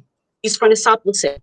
So maybe you're in San Juan, the Sapo people are doing well, or things are better for there, because he's not from our side, so we're not going to get that much attention. No, it's not true. The same issue that you're facing when it comes to health and education, when it comes to agriculture, when it comes to those things that are affecting the community. What I'm trying to say is, I want our people to understand, look, we all are in the same boat. We all are. And anyone that want to represent you, they should be able to see everyone as one district. That's what I'm trying to say. Okay, but and you say when you went there, you got your message out. What was the message again? Well, the message is 2023. Yes, this lot of it is coming.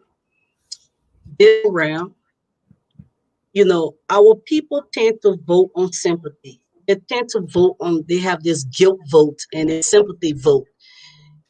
We're asking our people, and the message is, when you're picking someone or you want to select a person as your candidate, or you want to select a person as your lawmaker, make sure to understand the issue. Make sure they're able to articulate those issues. Make sure they are able to stand on anyone and discuss the issue and talk about his or her community. But the unfortunate part, we have the term political bribe. Oh, I give you a bag, bundle of zinc, and we post it on Facebook and they say, oh, this is a good person. No. How many times have you asked the person, tell me, what are you going to do when it comes to our education? There's one thing to take somebody's platform and put education, women empowerment, youth empowerment, health. You put those things on a platform, but how are you going to implement things? Those are the kind of message that we're letting our people know. The politics is not so buying you this and buying you that. No, it's not. It's bigger than that. It is bigger than that. And when you're looking for your lawmaker, make sure you pick that person that will represent your interests, and your interest meaning your community interests, the interests of all, not just a few, it's all. So that was one of the message that we're passing around, letting our people know, and they understand it's not small. My president, are you insinuating the current representative is not articulating the views or the plight of the people? No, it's not. It's not that. It's not that he's not articulating the views or the plight of the people. I'm saying for those who are coming in, you have I give you case in point. Because you helped me to go to school, right? And I'm telling you, I am a carpenter, okay? And I said, oh, I want to be a lawmaker. And you know within yourself, I don't even have the ability to go and articulate the needs of our people. Or you feel so guilty, or you have some sentiment within yourself because you helped me to go to school, then you will just say, I will support you. We want to remove that. I want to let the people of the district, especially the youth, when you go and sign a form and you read and sign a form, they're not talking about what the candidate abilities are. They're not discussing that. They're not talking about the issue. They're talking about these little petty stuff. Bonazing, things like that. They're not discussing issue that when you go to the national legislator that you're going to talk about. They're not talking about it. They're not asking the candidates, tell me how are you going to implement these things that you're talking about as far as our education, as far as our healthcare. But health and education is top on the list. Health and education is top on the list. And agriculture is next because over 95% of our people are farmers. So how are you going to implement those things? So that's where we are. I mean, focusing, we're going forward. We're trying to educate our community and letting them know politics is like this. It is not someone coming to give you something, post on Facebook and say that this person is a humanitarian. It's not. It is not. There's more to it. Okay, all right, my President, fair enough. Guys, you're following the voice of Sinoe with ESOTERIC. My special guest is Madam Gallay Jegbadai, and she's talking about her visit to Sinoe, Electoral District number 3. So, Madam President, I heard the word change in one of you. I mean, what sort of change are you bringing to us? And how do you plan to effect that change? Yeah. That term change is the most abused term. It is the most abused term. I've never seen the term change be so abused. So yeah, what is change? Please all abuse the term for us. So what it is the most abused term. They say, oh, I'm coming with change. No. How you on abuse the change? I mean, the change. How do you on abuse that? We need to start looking at implementation. Implementation. That's one thing to say, I'm here, I'm the change, I'm the new hope. No, you're not. How are you going to implement some of the things that you said that you copy and paste from someone else's platform? How are you going to implement those things? So, my President, tell us, you highlight the 3 things, for example. You talk about health, you talk about education and agriculture. How do you plan to implement those things? You know what? I knew we were going to get to. Talk about when we look at healthcare. Okay, one of the issue as far as our healthcare is to have some qualified staff. Having qualified staff, we have to first start with qualified staff. And another issue we have is when it comes to the pharmaceutical or the medication issue. You go to the clinic, you go to the doctor, they see you, they write you this long list of prescription, and there is no medication. You have to find means to get those medicines. How can we work on that? How can we work on it? Evidently, the facility cannot handle the pharmaceutical aspect of it. I mean, if given the opportunity, we were introduced. It's not like a science. You were introduced a private entity to come in to manage that for you. You have when you look in most hospitals, most facility, those when it comes to certain aspect of delivery, those things are outsources to private entity. And those private entity will understand that this community can only afford certain things, and they have a rate, they have a cap on things. So those are some of the things that you can do to ensure that your clinics are always staffed. I mean, are always have some equipment and whatnot. So sometimes the facility cannot handle that. You have to outsource that to a private entity to handle those things. And the private entity also has this sign or agreement with the clinic. So those are some of the things that you're gonna introduce. When you look at education, if you go to the school system, not just in our district. Before you transition to education, let's talk about the healthcare area. So you talk about qualified staff and stuff like that. And already we have deficit of qualified people in the country. So where do you plan to get the qualified staff from? Well, qualified. We do have a deficit in providing qualified staff, but we have a more is critical in the rural area for qualified staff, because people are not willing to come to the rural area. So there has to be incentive.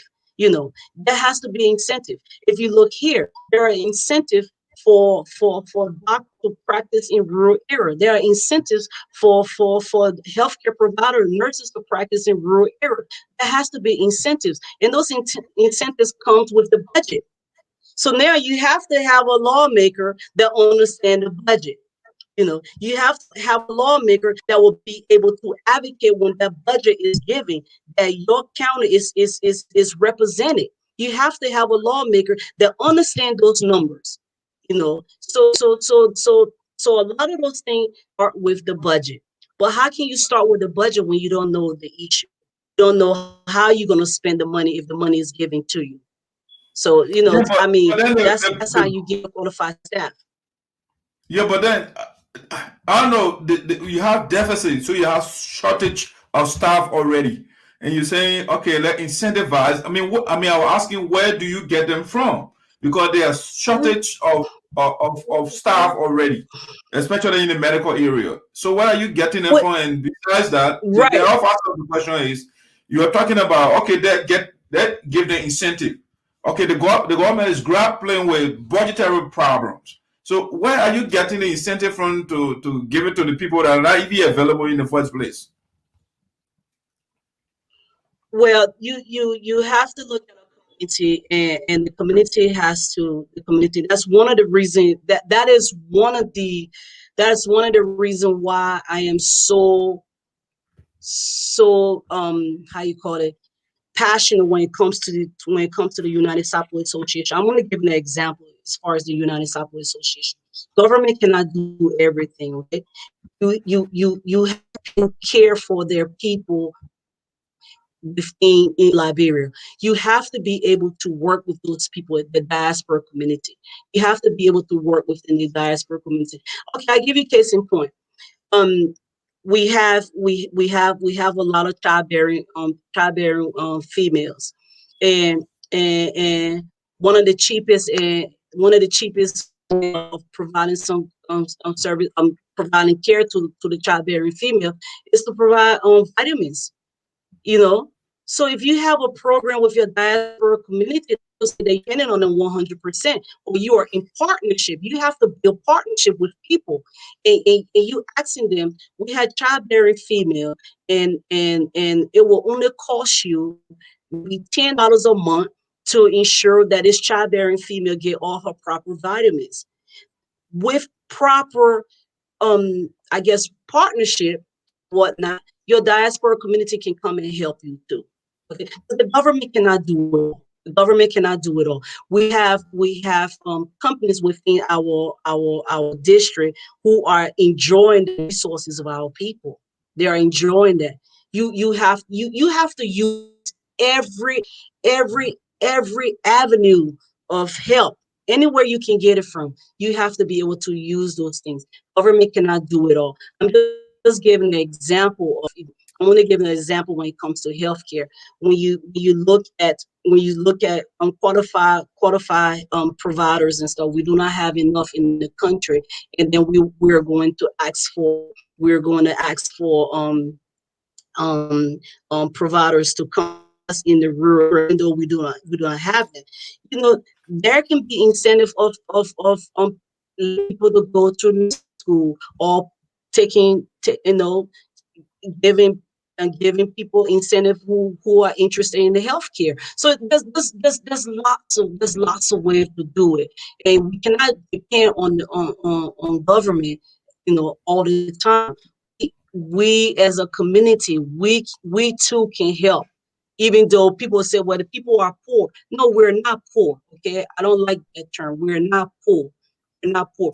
Just don't know how to use our resource to benefit us. That's all. Okay. All right, so ladies and gentlemen, I'm talking to Madam Gallay Jegbadai 40, the Congressional hopeful for 2023. We are having a discussion about her trip to Sinoe County, with specific reference to Electoral District number 3. My person, somebody might be listening right now and say, okay, there were more. She wants to go in the government, advocate for the people, and what have you. I mean, she's talking about giving vitamin to women and people, childbearing women, talking about partnership and those things. Why she can't do it now? Why she has to go in government in order to do all those things?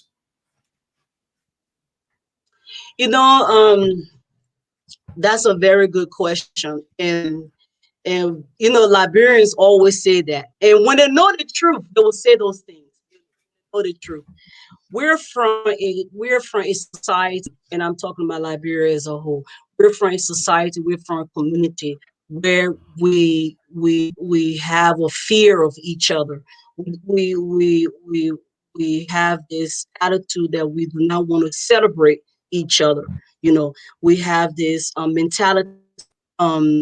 We're so afraid. I hate to use the term inferior. That's a bad term, but we're from a society we don't celebrate each other. We're from a society where we don't seek out the talent within our community, because once you see that talent, then you like, oh, that person want my job.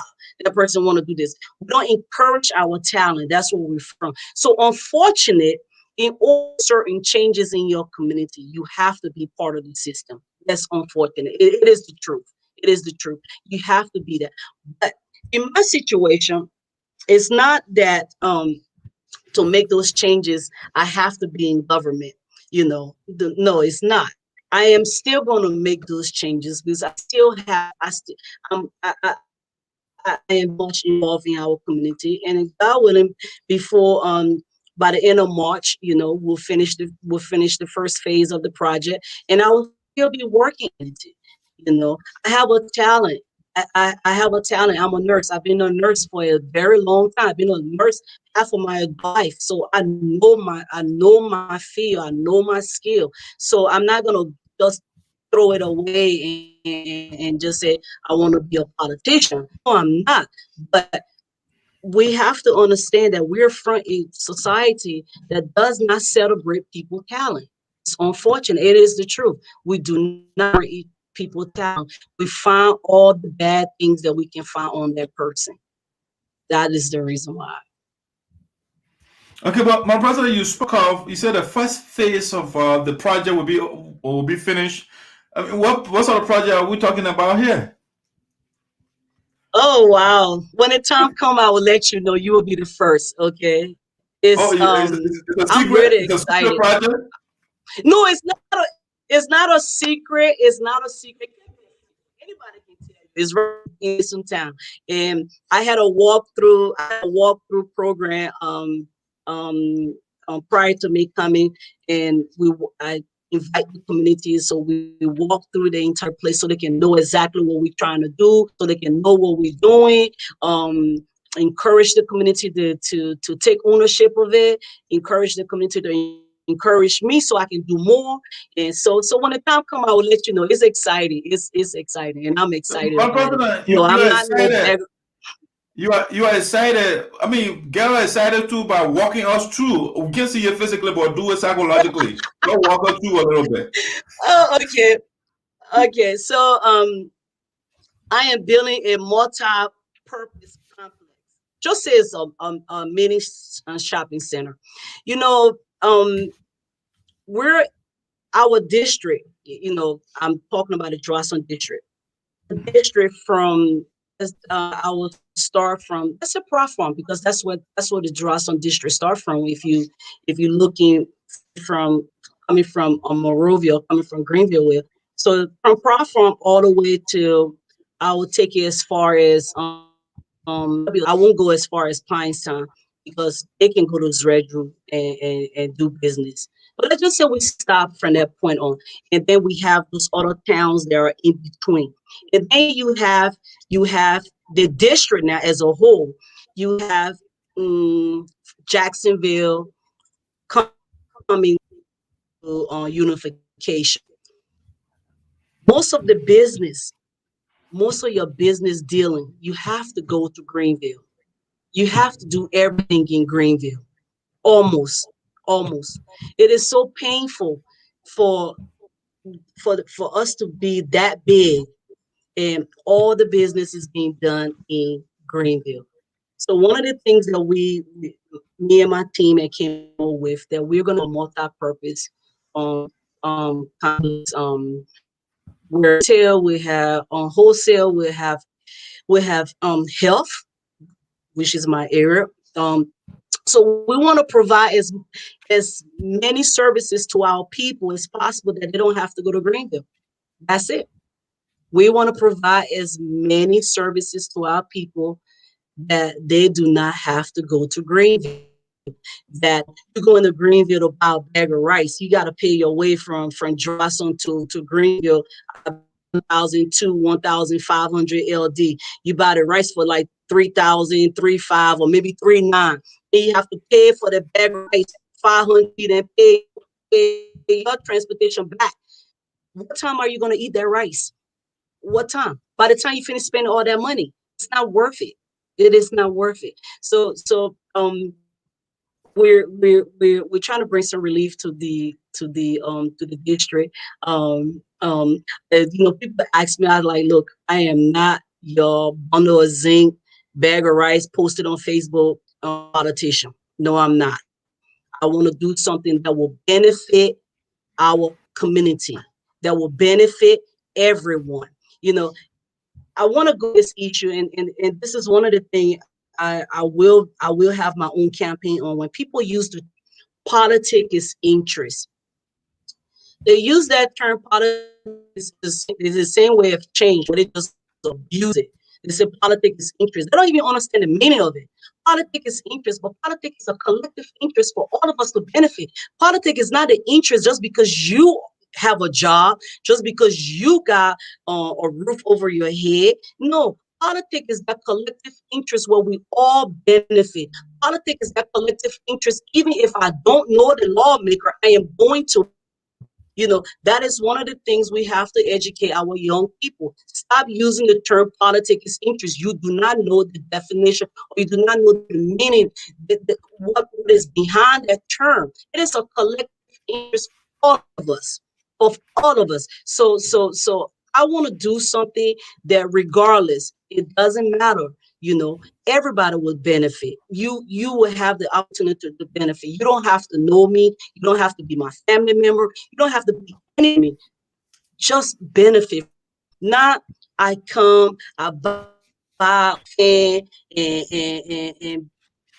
give a couple of bag of rice and I post it on Facebook for one person. How does that benefit your community? My brother, I just want to play on that expression, politics is interest, and you say it's talking about collectivism, but I think it depends your political bent, though, or your philosophy. If you say, for example, let me end my thought, please. Let's say, for example, you are an ethical egoist. The ethical ego say, it's my interest. Anything that is not, that doesn't benefit me, I can do it. On the other hand, you have the ethical altruist who says that let's seek the interests of everyone else or other people.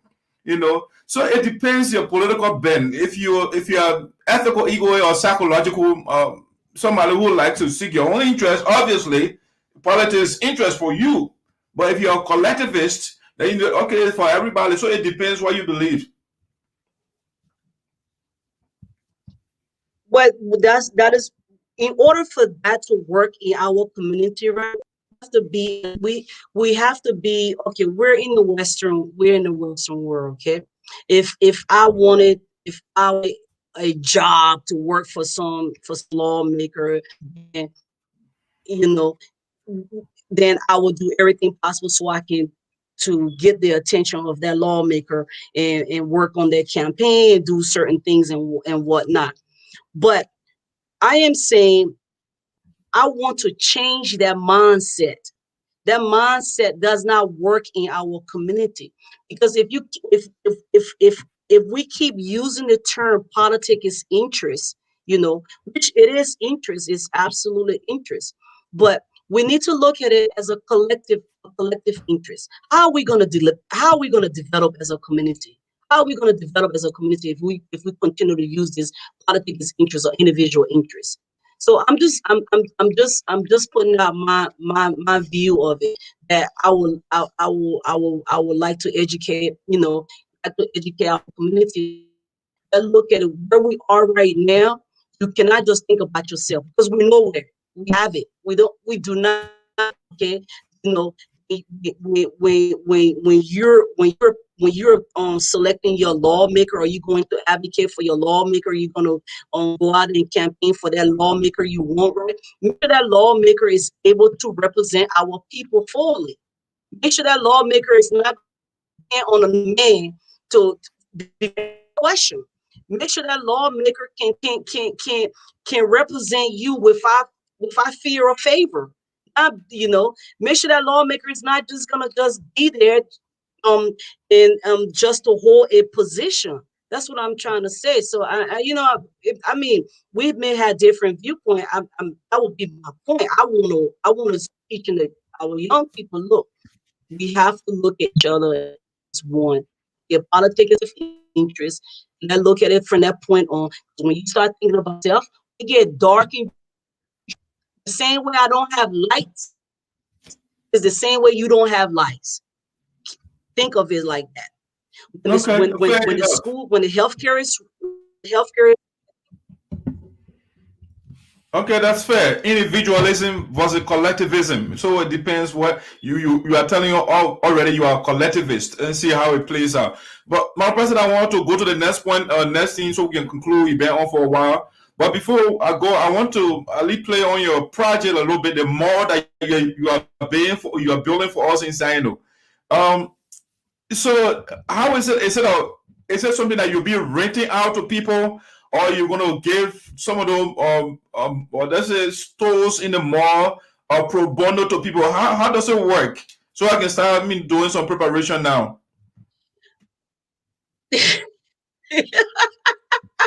You know what? I love business, so yeah, we can talk about it. I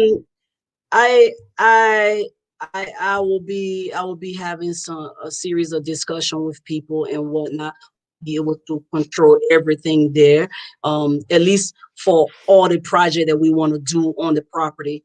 And there will be opportunity for people to to do their own thing. There will be opportunity for people to try to elevate themselves and whatnot. So it's not some, it's something that require some discussion, and then we'll see how we're gonna do it. Not be controlling the whole thing. I cannot. There's no way I quit at all. Oh, so you're building it, and from there you're just turning it over to the community so they can decide what to do with it. Is that correct? No. You will be the CEO. We're building it. Yeah, the CEO. We're building it, and so I've been having some conversation with some people and whatnot, and had expressed some interest. You know, they would like to do certain things. So we'll just look at it. Right now, it's not finished. We got to get off the ground. Get off the ground. I know what I want to do, and I know things that I'm not able to do. So that's a discussion that would take some time. It's not something I can discuss right now. What is the expected date of completion?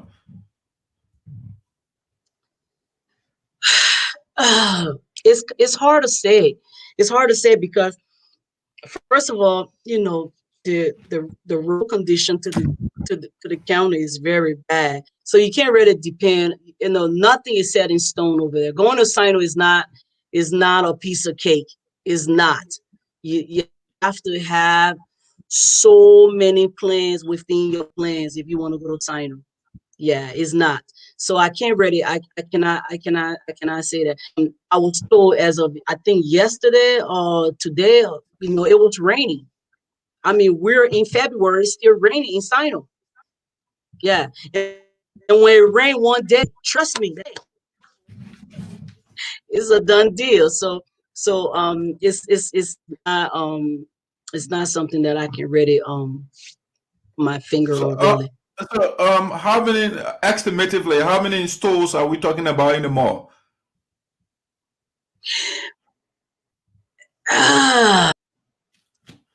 The project calls for about 9 different sections, total of 9, if I'm not mistaken. Yeah, I may be off a little bit. Maybe I may be a little lower in the numbers, but if I'm not mistaken, it should be a total of 9 on the entire project. So we're doing it by phases. Okay, so what, $2 million project? You said 2 million? My man, I be at my beach house in Marshall. I got a big old Marshall. I'll be relaxing right now in Marshall City. Yeah. 2 million? What? Doggy. I just want to know. I mean, I just guessed maybe. So maybe I guess lower than that. 2 million? 2 million what? LD or hello? I said 2 million LD or US. I'm talking about a Benjamin, US dollars. Wow, man, thanks. I'm gonna claim that, but I don't have 2 million. But I'll claim it though. I'll claim it. Yeah, because I'm making that assumption because I mean we had a conversation before, and you say your business is worth around 1.5 million. So I assume that it's growing. So 2 million should be with your worth. The worth of your company now should be more than 4 or 5 million. So you can take $2 million to build more for us. No, it's not worth it. No, absolutely not. Absolutely not. Go to the next update. Okay. All right. Good. Thank you. That's let's see. We'll have a business center in Sinoe, so the people don't have to go here and there. Go to Zwedru, go all the way to Greenville. So we can have a good facility. That's a good move. So but let's get to your position here, so we can wrap it up for the night. Given all your position on the 2023 elections. Well, I honestly believe the 2023 election is going to be very tough. It is going to be tough. It might be more people in 2023 election than 2017. My position in the 2023 election is clear that I will be running this time around. Because we have people who are coming because they think it's easy. They think it's child's play. They think it's simple. It's not. It's very, very difficult. It's very, very hard. Then you have some people that believe that they're going to use money. They're going to use this. They're not going to discuss the issue, and it's so bad. It's so unfortunate. The issue sometimes does not matter to our people, so they're going to use the weakness against their own people by basically using political bribery, political guilt, political sympathy. They're going to use all those adjectives that I just described. So the 2023 election time around, our position is clear that we're going to educate our people so they understand the truth of politics. What is politics? Politics is, someone doing these petty things. There's more to it. The 2020 election will require you have to come to the 2023 election. Okay, you have to be well prepared. You have to be prepared to discuss the issue. You have to be prepared to not discuss it. You got to be prepared to articulate the issue. And when we're going to question people. We're going to question them. And one of the things I'm excited about, I look forward to the debate. Even though some people, they don't the debate, but the debate is very exciting. And the 2023 election, only thing I can tell people is just be prepared, because some of us, we are solid on the ground. Like I said, I didn't go to the sample country, but they already knew my name there. They already knew me. They didn't know my name. They didn't know me as a person, but they already they heard of me and whatnot. So the 2023 election is not going to be we're going to play on Facebook. The 2023 election is not going to be an election where we're going to use we're going to just be dancing around on Facebook all day long. No, it's not. We're going to be engaging our people. We're going to talk. We're going to ask them to ask us questions. Can you imagine? You can go to a campaign rally and the candidates do not want people to ask them questions. They're afraid to answer questions. They're afraid. They don't want nobody to ask them questions. So we're gonna be very engaging during the 2023 election. I look forward to I heard there's some females coming, so I look forward to them too. That's position. We are ready. I have a pretty good team. I have a much mature team this year. 2023, I do have a much mature team. And I'm getting a lot of people that's coming on board. And it's a lot of people that can see where I'm trying to go as far as the district, the vision that I have for the district. And then one of the things I would like to say this is, before you elect your person, pick, and you say that is your candidate, right? You need to ask them, or you need to ask yourself, what were they doing prior to them coming to this politics? And then what would they do if it doesn't work for them? It's very, very important. It's very, very important. What was this person doing prior to going to politics, and what are they going to do after politics? It's very, very important. So that's my position. Okay, Madam President, let's see. I got a couple of questions, but let engage with the followers' comments here. So there's a comment coming from Milton. Milton is saying, Madam President, 2023 elections are not too far. How well you plan to run your campaign differently than 2017? Did you learn anything from that election? Yes, absolutely. One of the things, like I say, the one of the biggest change that I made, I brought experienced people on board. Yeah, I brought a lot of experienced people on board, and I'm very grateful that, election is competition. It's not enemyship. I don't have time to be enemy with anyone. Election is competition. Somebody has to win. It's done. It's done.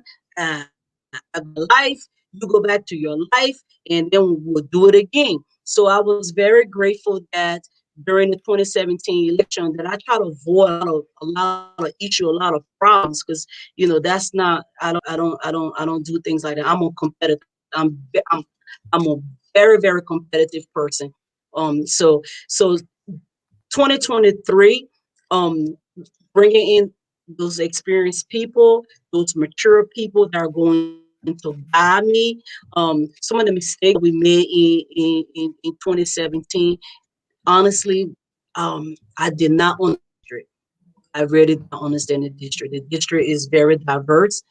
The district, the district of Nigeria, you have the north completely different, then you have the south that's completely different, but they're still Nigerians. So the district is very, very diverse, and I did not know the district. I did not understand the district. And now I have people who are educating me. I have people who are always calling me, okay, we gotta do this, we gotta do that. And so those are some of the things.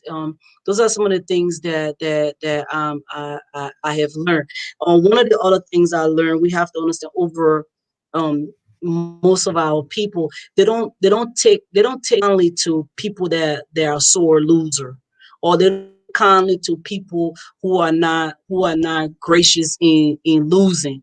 They don't take kindly to that, and so I learned that regardless of whatever the end result may be, they are still your people. This is where you are placed, and you cannot change that.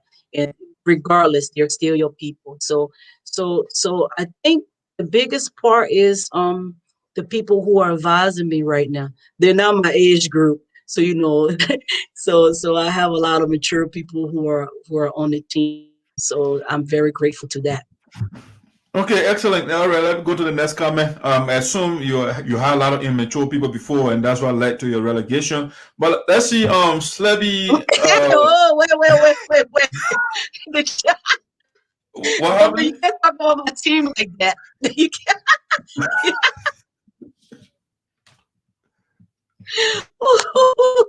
You cannot talk about my team.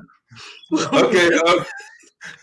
All right. Let's see. Slebby Roberts got a comment here for you. It's big. When I put it there, it will cover us, and that's the thing. Yeah. So Slebby is saying, let's cover ourselves a little bit so the viewer can see you too. Madam President, I must first commend you for your developmental endeavor in our county. However, you have been a healthcare professional or practitioner, if you like, and one who understands the practicality of Maslow hierarchy of need.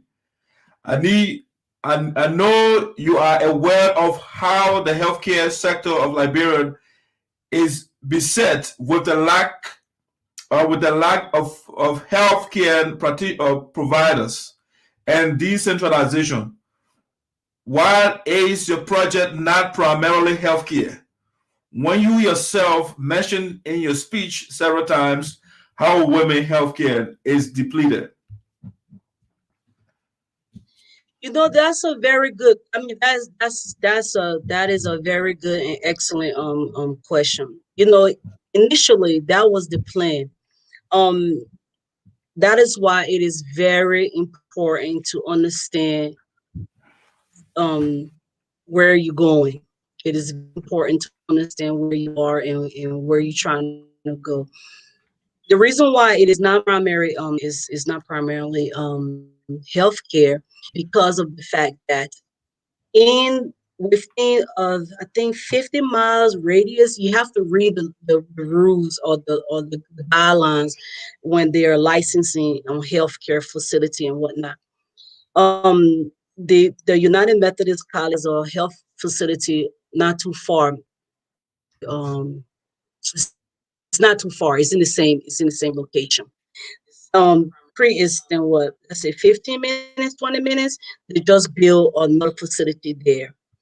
There in Williamstown, they have a, probably about 30 minutes away, they have a facility there. So the Republic has a guideline that health facility have to be within so many radius of each other. Yeah. And then it depends what you're trying to put there. You know, there's a difference in a hospital, there's a difference in a clinic, there's a difference in health post. So they have guidelines that allows you to do certain things. So that was the reason why we did not go 100% healthcare. And you know what? Sometimes when you think things are not working your way, you think things are bad, actually work out for the best. You know, I was very disappointed when I couldn't get licensure, or I couldn't get what's the term? Not licensure, but they give you like I can't remember. It's almost like they give you permission. Okay, you can go ahead, and then we'll come back and license you. You know, I couldn't get that because of the facility that we have within those radius. That's the reason why. Okay, all right. All right, so guys, you are following the voice of Sinoe with Doc Sayapota Esoteric. We are coming to you live from Prospect Park, Pennsylvania. My guest is Madam Gallay Jegbadai. She talking about her vision, her plan for 2023 election in Sinoe County. She wants to be a representative, and so she got a lot of competitors in the race, and she trying to tell the guys, you know, I was the first person that opened the way for you guys, and I'm coming back. Madam President, you used an expression. You say, "I'm very solid. I'm solid on the ground," and I look at all solid people on the ground. I mean, you admitted that it will be very tough, and there are a lot of people in the race. And I'm thinking, for example, some of the candidates. The poor manager of Sinoe County, Alice Sonnenborn Noah, is thinking about running. I'm thinking about one Yanti Wulai. I think Yanti is a lawyer. He's coming in the race. He seems to be very solid on the ground as well. Mr. Kai Jelly, I was in Morovia. I went to his house. I recorded that program. He also declared he went as far as asking the sample people to talk to other candidates to get out. And I mean, you have Madam Carlos Shebel, she wants to run. I mean, so there's a lot of avalanche of people that will be contesting. So, I mean, what makes you so sure that you can relegate these people? What do you bring to the table?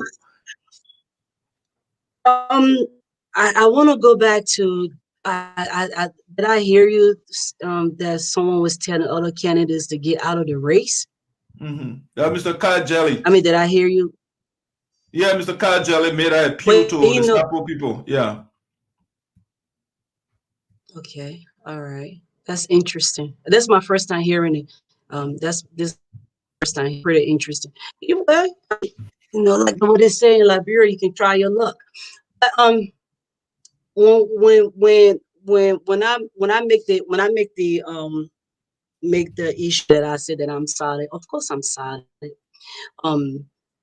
If you look at all names that you have listed, I am the only candidate that ran in 2017 amongst those names, right? So when we look at the experience, now I can say, look, I have experience in this. I understand. At least I understand the dynamics. Let's look at experience as a whole. When I say I'm solid, I believe that I have what it takes. I believe that I can discuss and I can articulate the issue anytime, anywhere. I believe I can do that. I believe that I can give you my platform and be able to discuss my platform. I believe I can do that. No one is going to hand me a platform and say, I just go ahead and pass this around to people. No, you can't do that to me. So when I talk about being solid, I also talk about the point to know that there are things that are beyond this little, what I call, petty way of taking in our day. So being solid on the ground, being solid in this race that's coming up, that it is not going to be business as usual. I am not going to allow that. I am not going to allow anyone to try to use deceptive measure to make our feel though they are the right person. It's like anywhere you can have 20 person. You can go into Walmart and you have 20 different companies selling toilet tissue. You're going to get the one that you think that is best, because if it's 20 rows of toilet, 20 different companies, you're going to get the ones that you think that will represent your interest. So how do we go about letting our people know representing your interest? Representing your interest is not representing your interest, representing your community interest. So I am solid on the ground, because whenever the opportunity present herself, I don't shy away when it comes to a conversation. I do not shy away when it comes to a debate. I do not shy away when it comes to discussing the issue. So I'm very solid on the ground. None of those candidates that you name, or even those who are coming, none of them are able to discuss the issue pertaining to our community like the way I would be able to discuss the issue.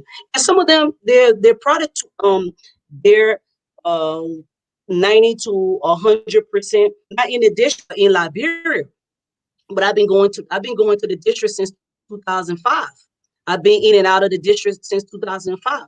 So I am solid. I'm very, and I think our people, they're gonna make the right decision.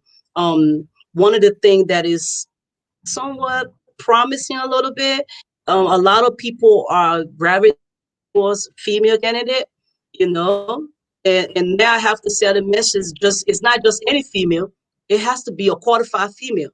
I mean, please forgive me. I'm not talking about some female that just came from the Kisau farm and say to be representative. There's nothing wrong with coming from the Kisau farm and say you want to be representative, but do you understand? Do you understand what the job entails? So that's one of the promising things. The more than female that will be in the race thing. So I think, yeah, I will maintain my position. I am very solid on the ground. Very solid.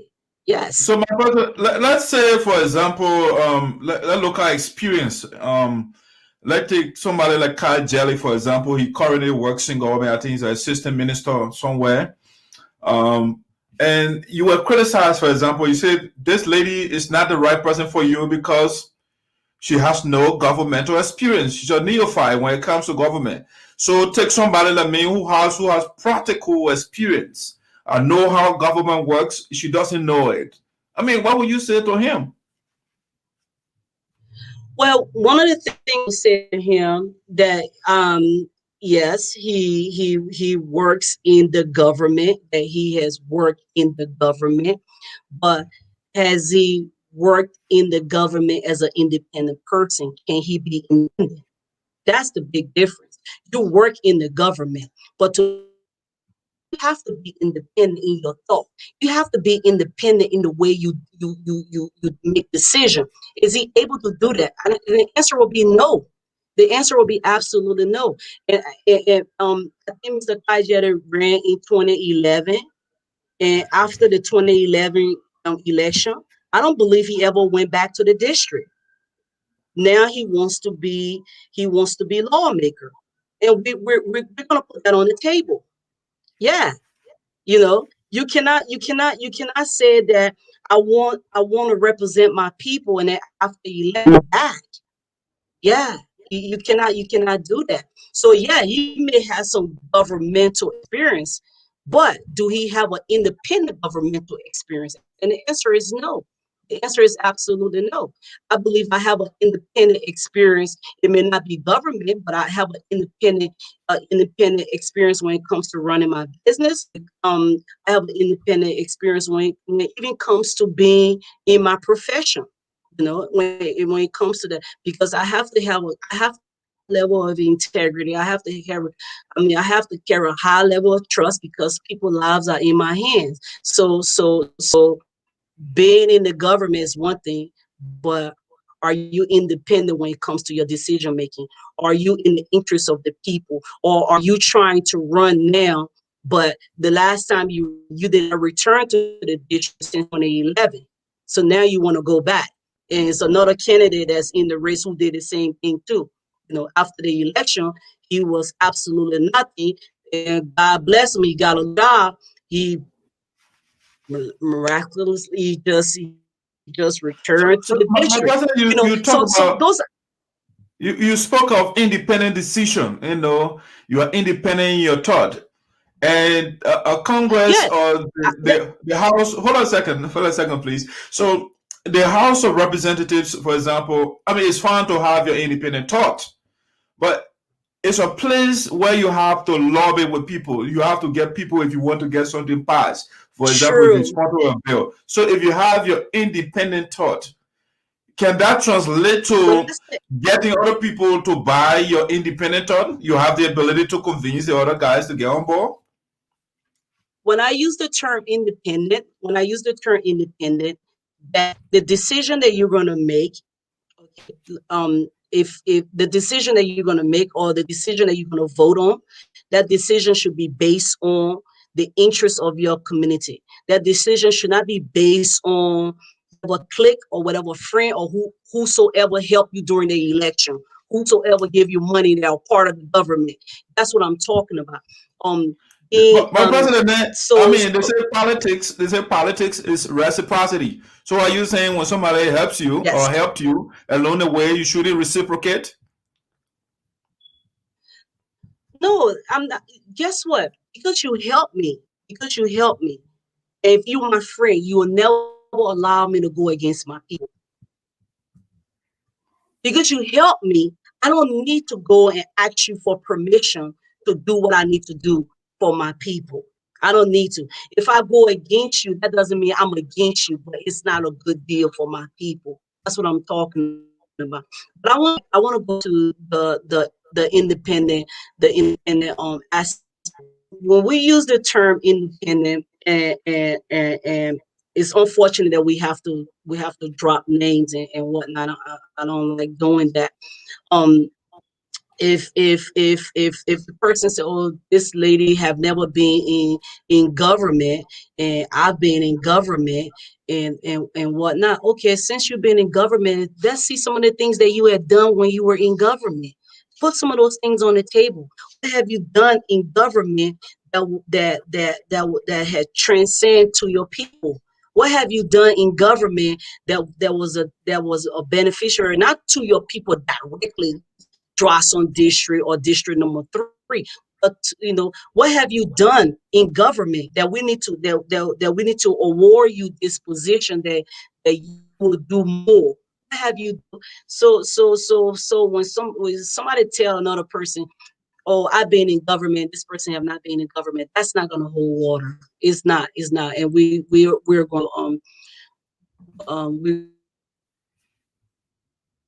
going to explore that very, very much. Our people understand that argument will not work. That argument cannot work. It cannot work, because if you use that argument, I mean, you have to be prepared to put on the table what you have done.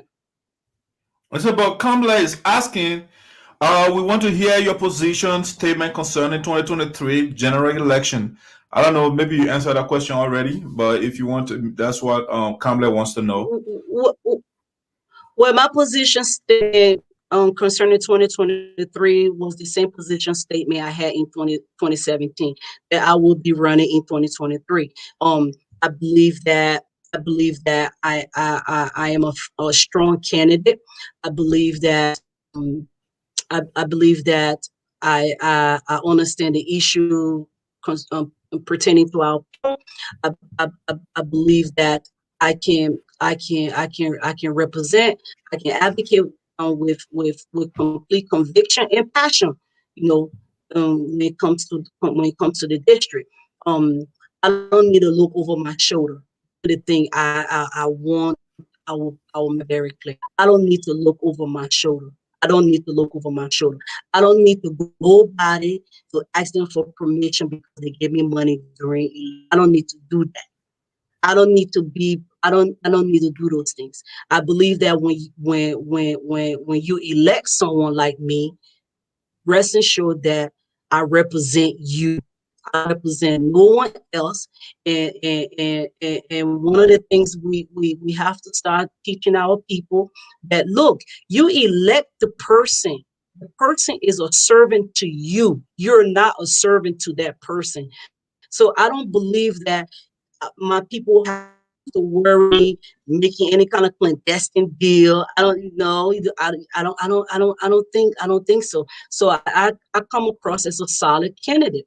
I believe that I'm a solid candidate. I believe that once our people start seeing who's who in their race, once we start hearing, once we start going around, once we start talking about the issue, you know, I think they will make the right choice. I think they will make the right choice. President, can you assure us that if elected, and say for example the president wants a bill passed, and you other guys are opposition to the bill, and then the president brought, we don't know what the amount is in the brown envelope and give it to you, would you reject it? You wouldn't take brown envelopes? You know what? That's one of the things we have to ask. That's why I said, before you elect someone, to ask what they were doing before, and then what are they going to do after. Okay, you need to ask those kind of questions. You need to ask those kind of questions. You elect someone that maybe are making okay, I'll give you a case in point. In order to work in the federal system or in the federal prison, you have to have certain level of what's the term? You have certain level of clearance, right?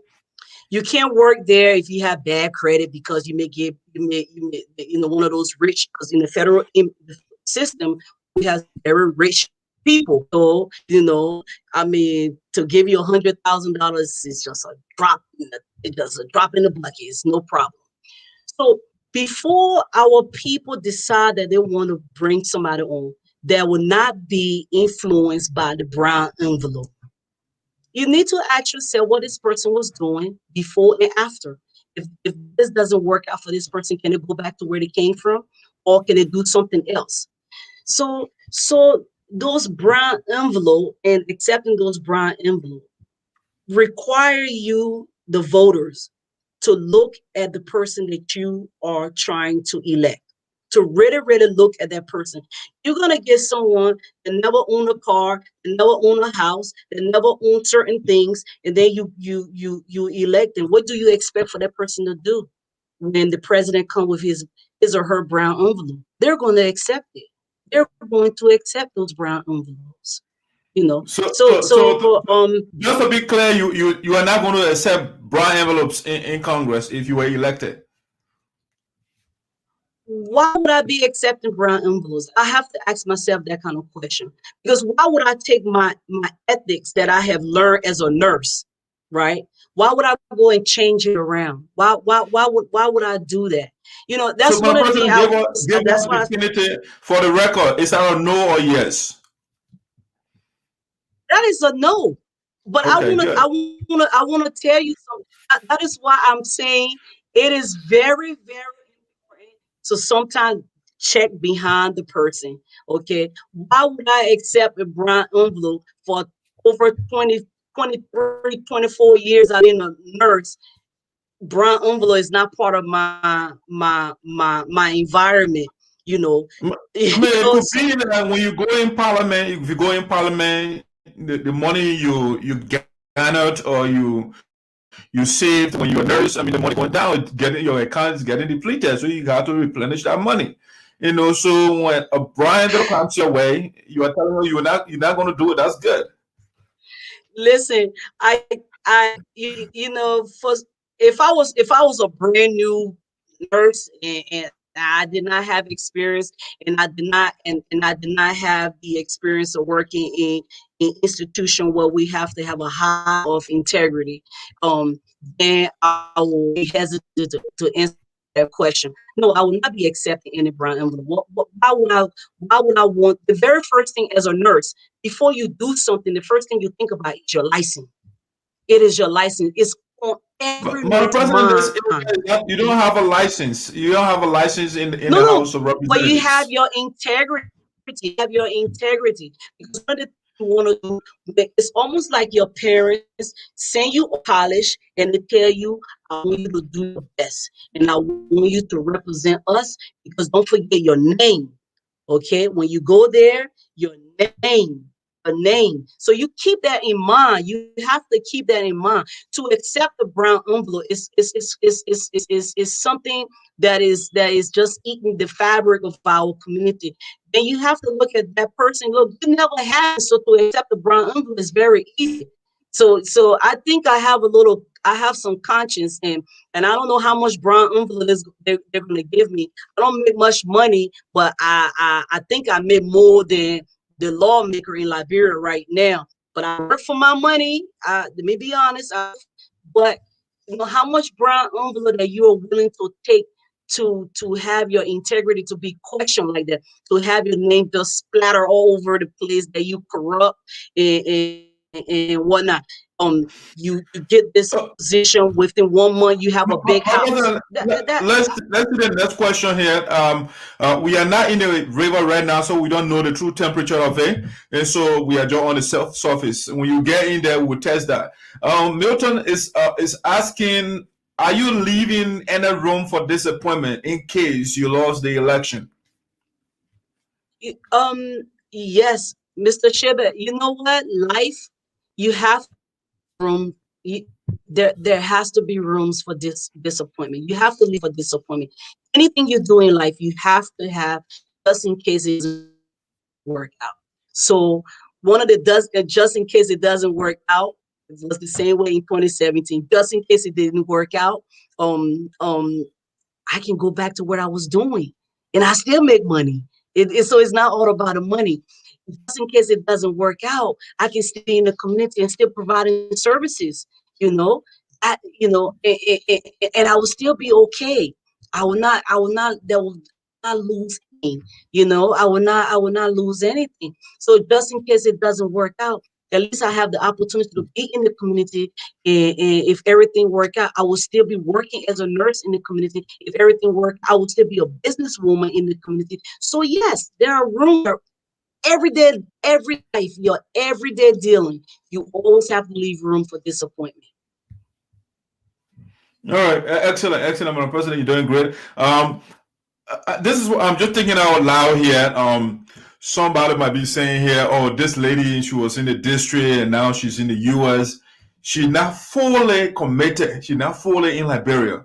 So when we make her lawmaker, guess what?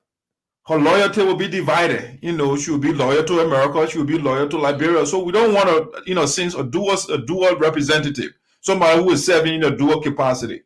I mean, debunk that. That is a excellent that will be an excellent concern.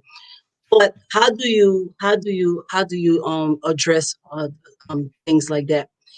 The property value I have in Liberia is more than the property value I have in the United States. The activities that I have been doing in Liberia more than what I do in the United States.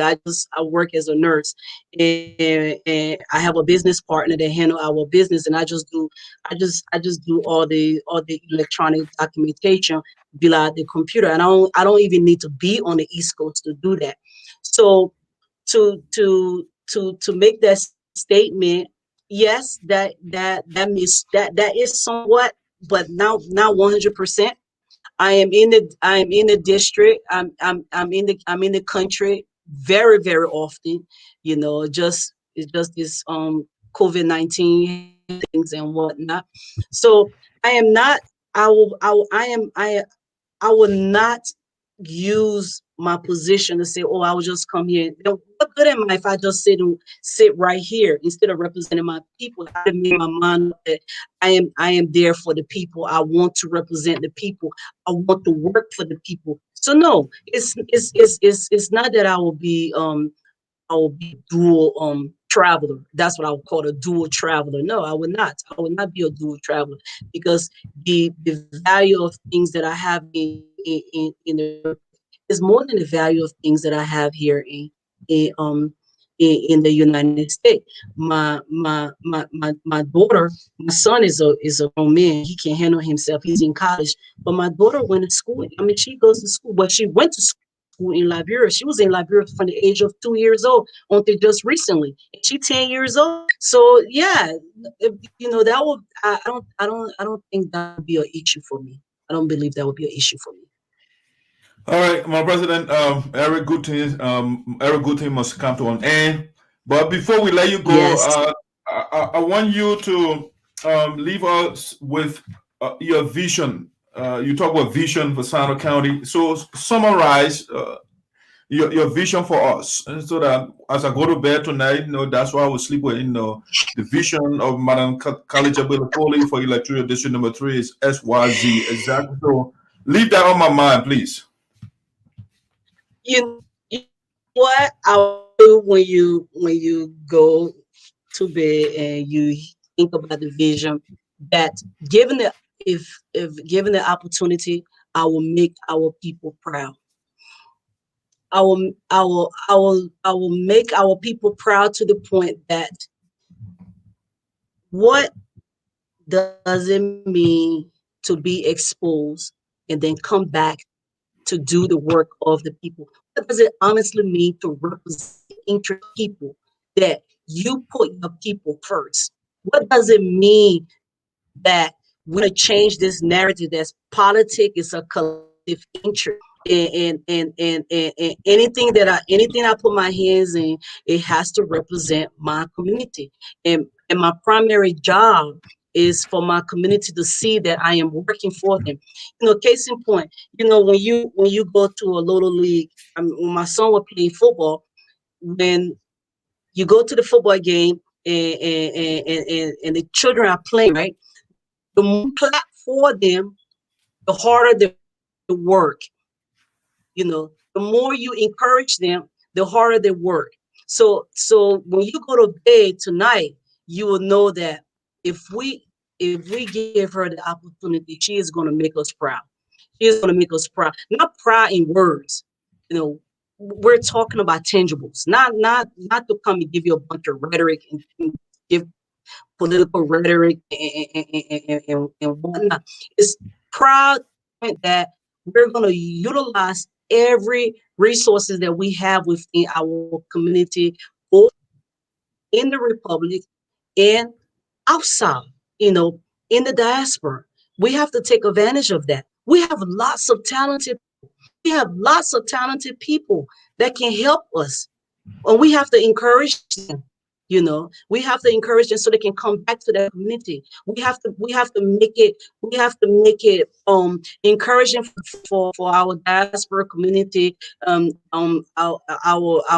children to want to come and provide talent that they have. So when you go to bed tonight, just know that I am a hard worker, and I will be a hard worker, and I will make sure that people come first. That is my goal, that they come first. They're there first in everything that I do. Okay, excellent. Good job, Melly. I got something to sleep with.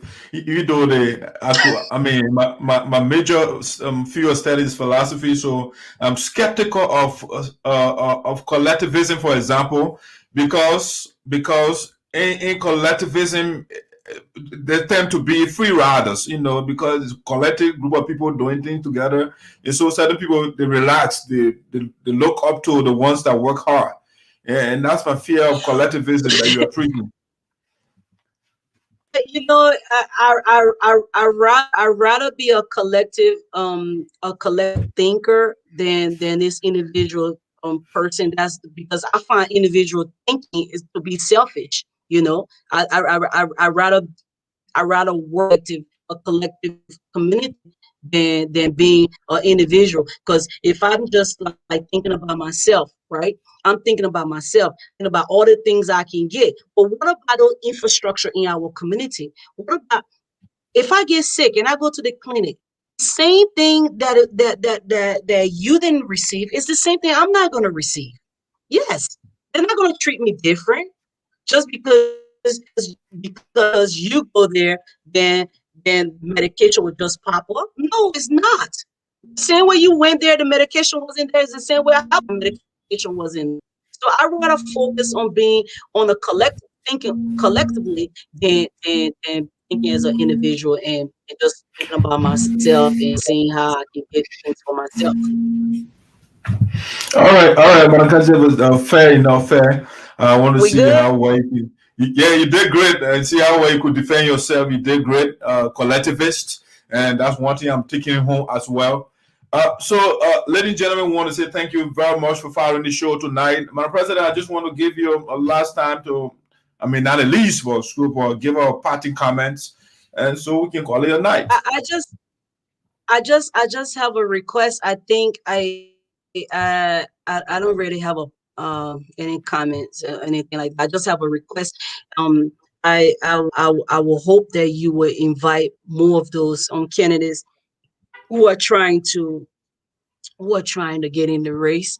Let's start hearing from them, because we learn from each other. Really, there's nothing wrong with it. I will learn something from you. You learn something from me. I'm sure after this video, people are gonna go and listen to it, and they're gonna pick one or two things from it. So I am requesting you to invite some of those candidates if they're not camera shy. More definitely, I have already made an arrangement with Mr. Rai Yante, one of the guys that will be contesting in the district. So we made an arrangement already. So next week, he will be on the platform to articulate his vision to us as well as you just did. He's a lawyer for sure. So let's see what he has for us too. Yeah. So I'm doing that. I started the engagement already. I will send more invitations out there to people to see who will be willing to come. Yeah, and I before I leave, I just want the public to know that this is not to say, oh yeah, Kari, I'm smart and I want to shine. No. At this point right now, we need to start teaching our people what politics is all about. That's what we need to start. We need to start doing. Okay, we need to start teaching our people. This is what these are the things that politics can do for you in your community. So as more people come, they will come with the different ideas, and we can learn from each other. We can really learn from each other. I mean, it's competition.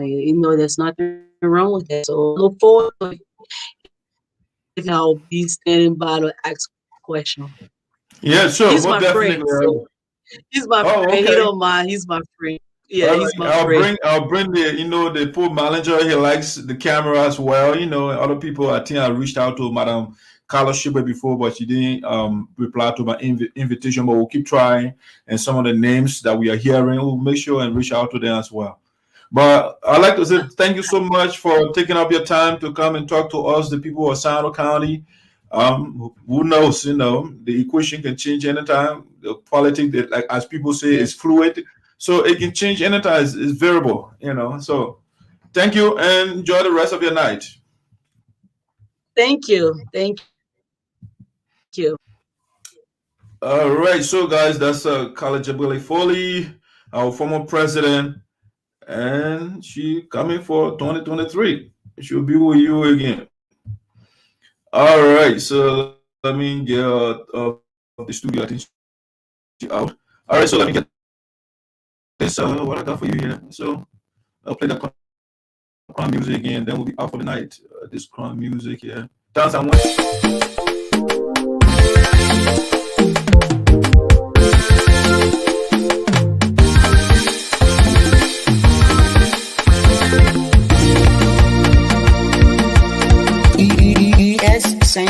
beat.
All right. Thank you, ladies and gentlemen, for joining us tonight. We appreciate your time, your participation, and of course, staying with us up to this point. We'll talk to you again. The notification will be out. I got my next guest coming up, another contestant or hopeful. Mr. Gallay will be with us sooner rather than later. I will put the notification out there so you can follow. You can be part of the show. Thank you. Enjoy the rest of your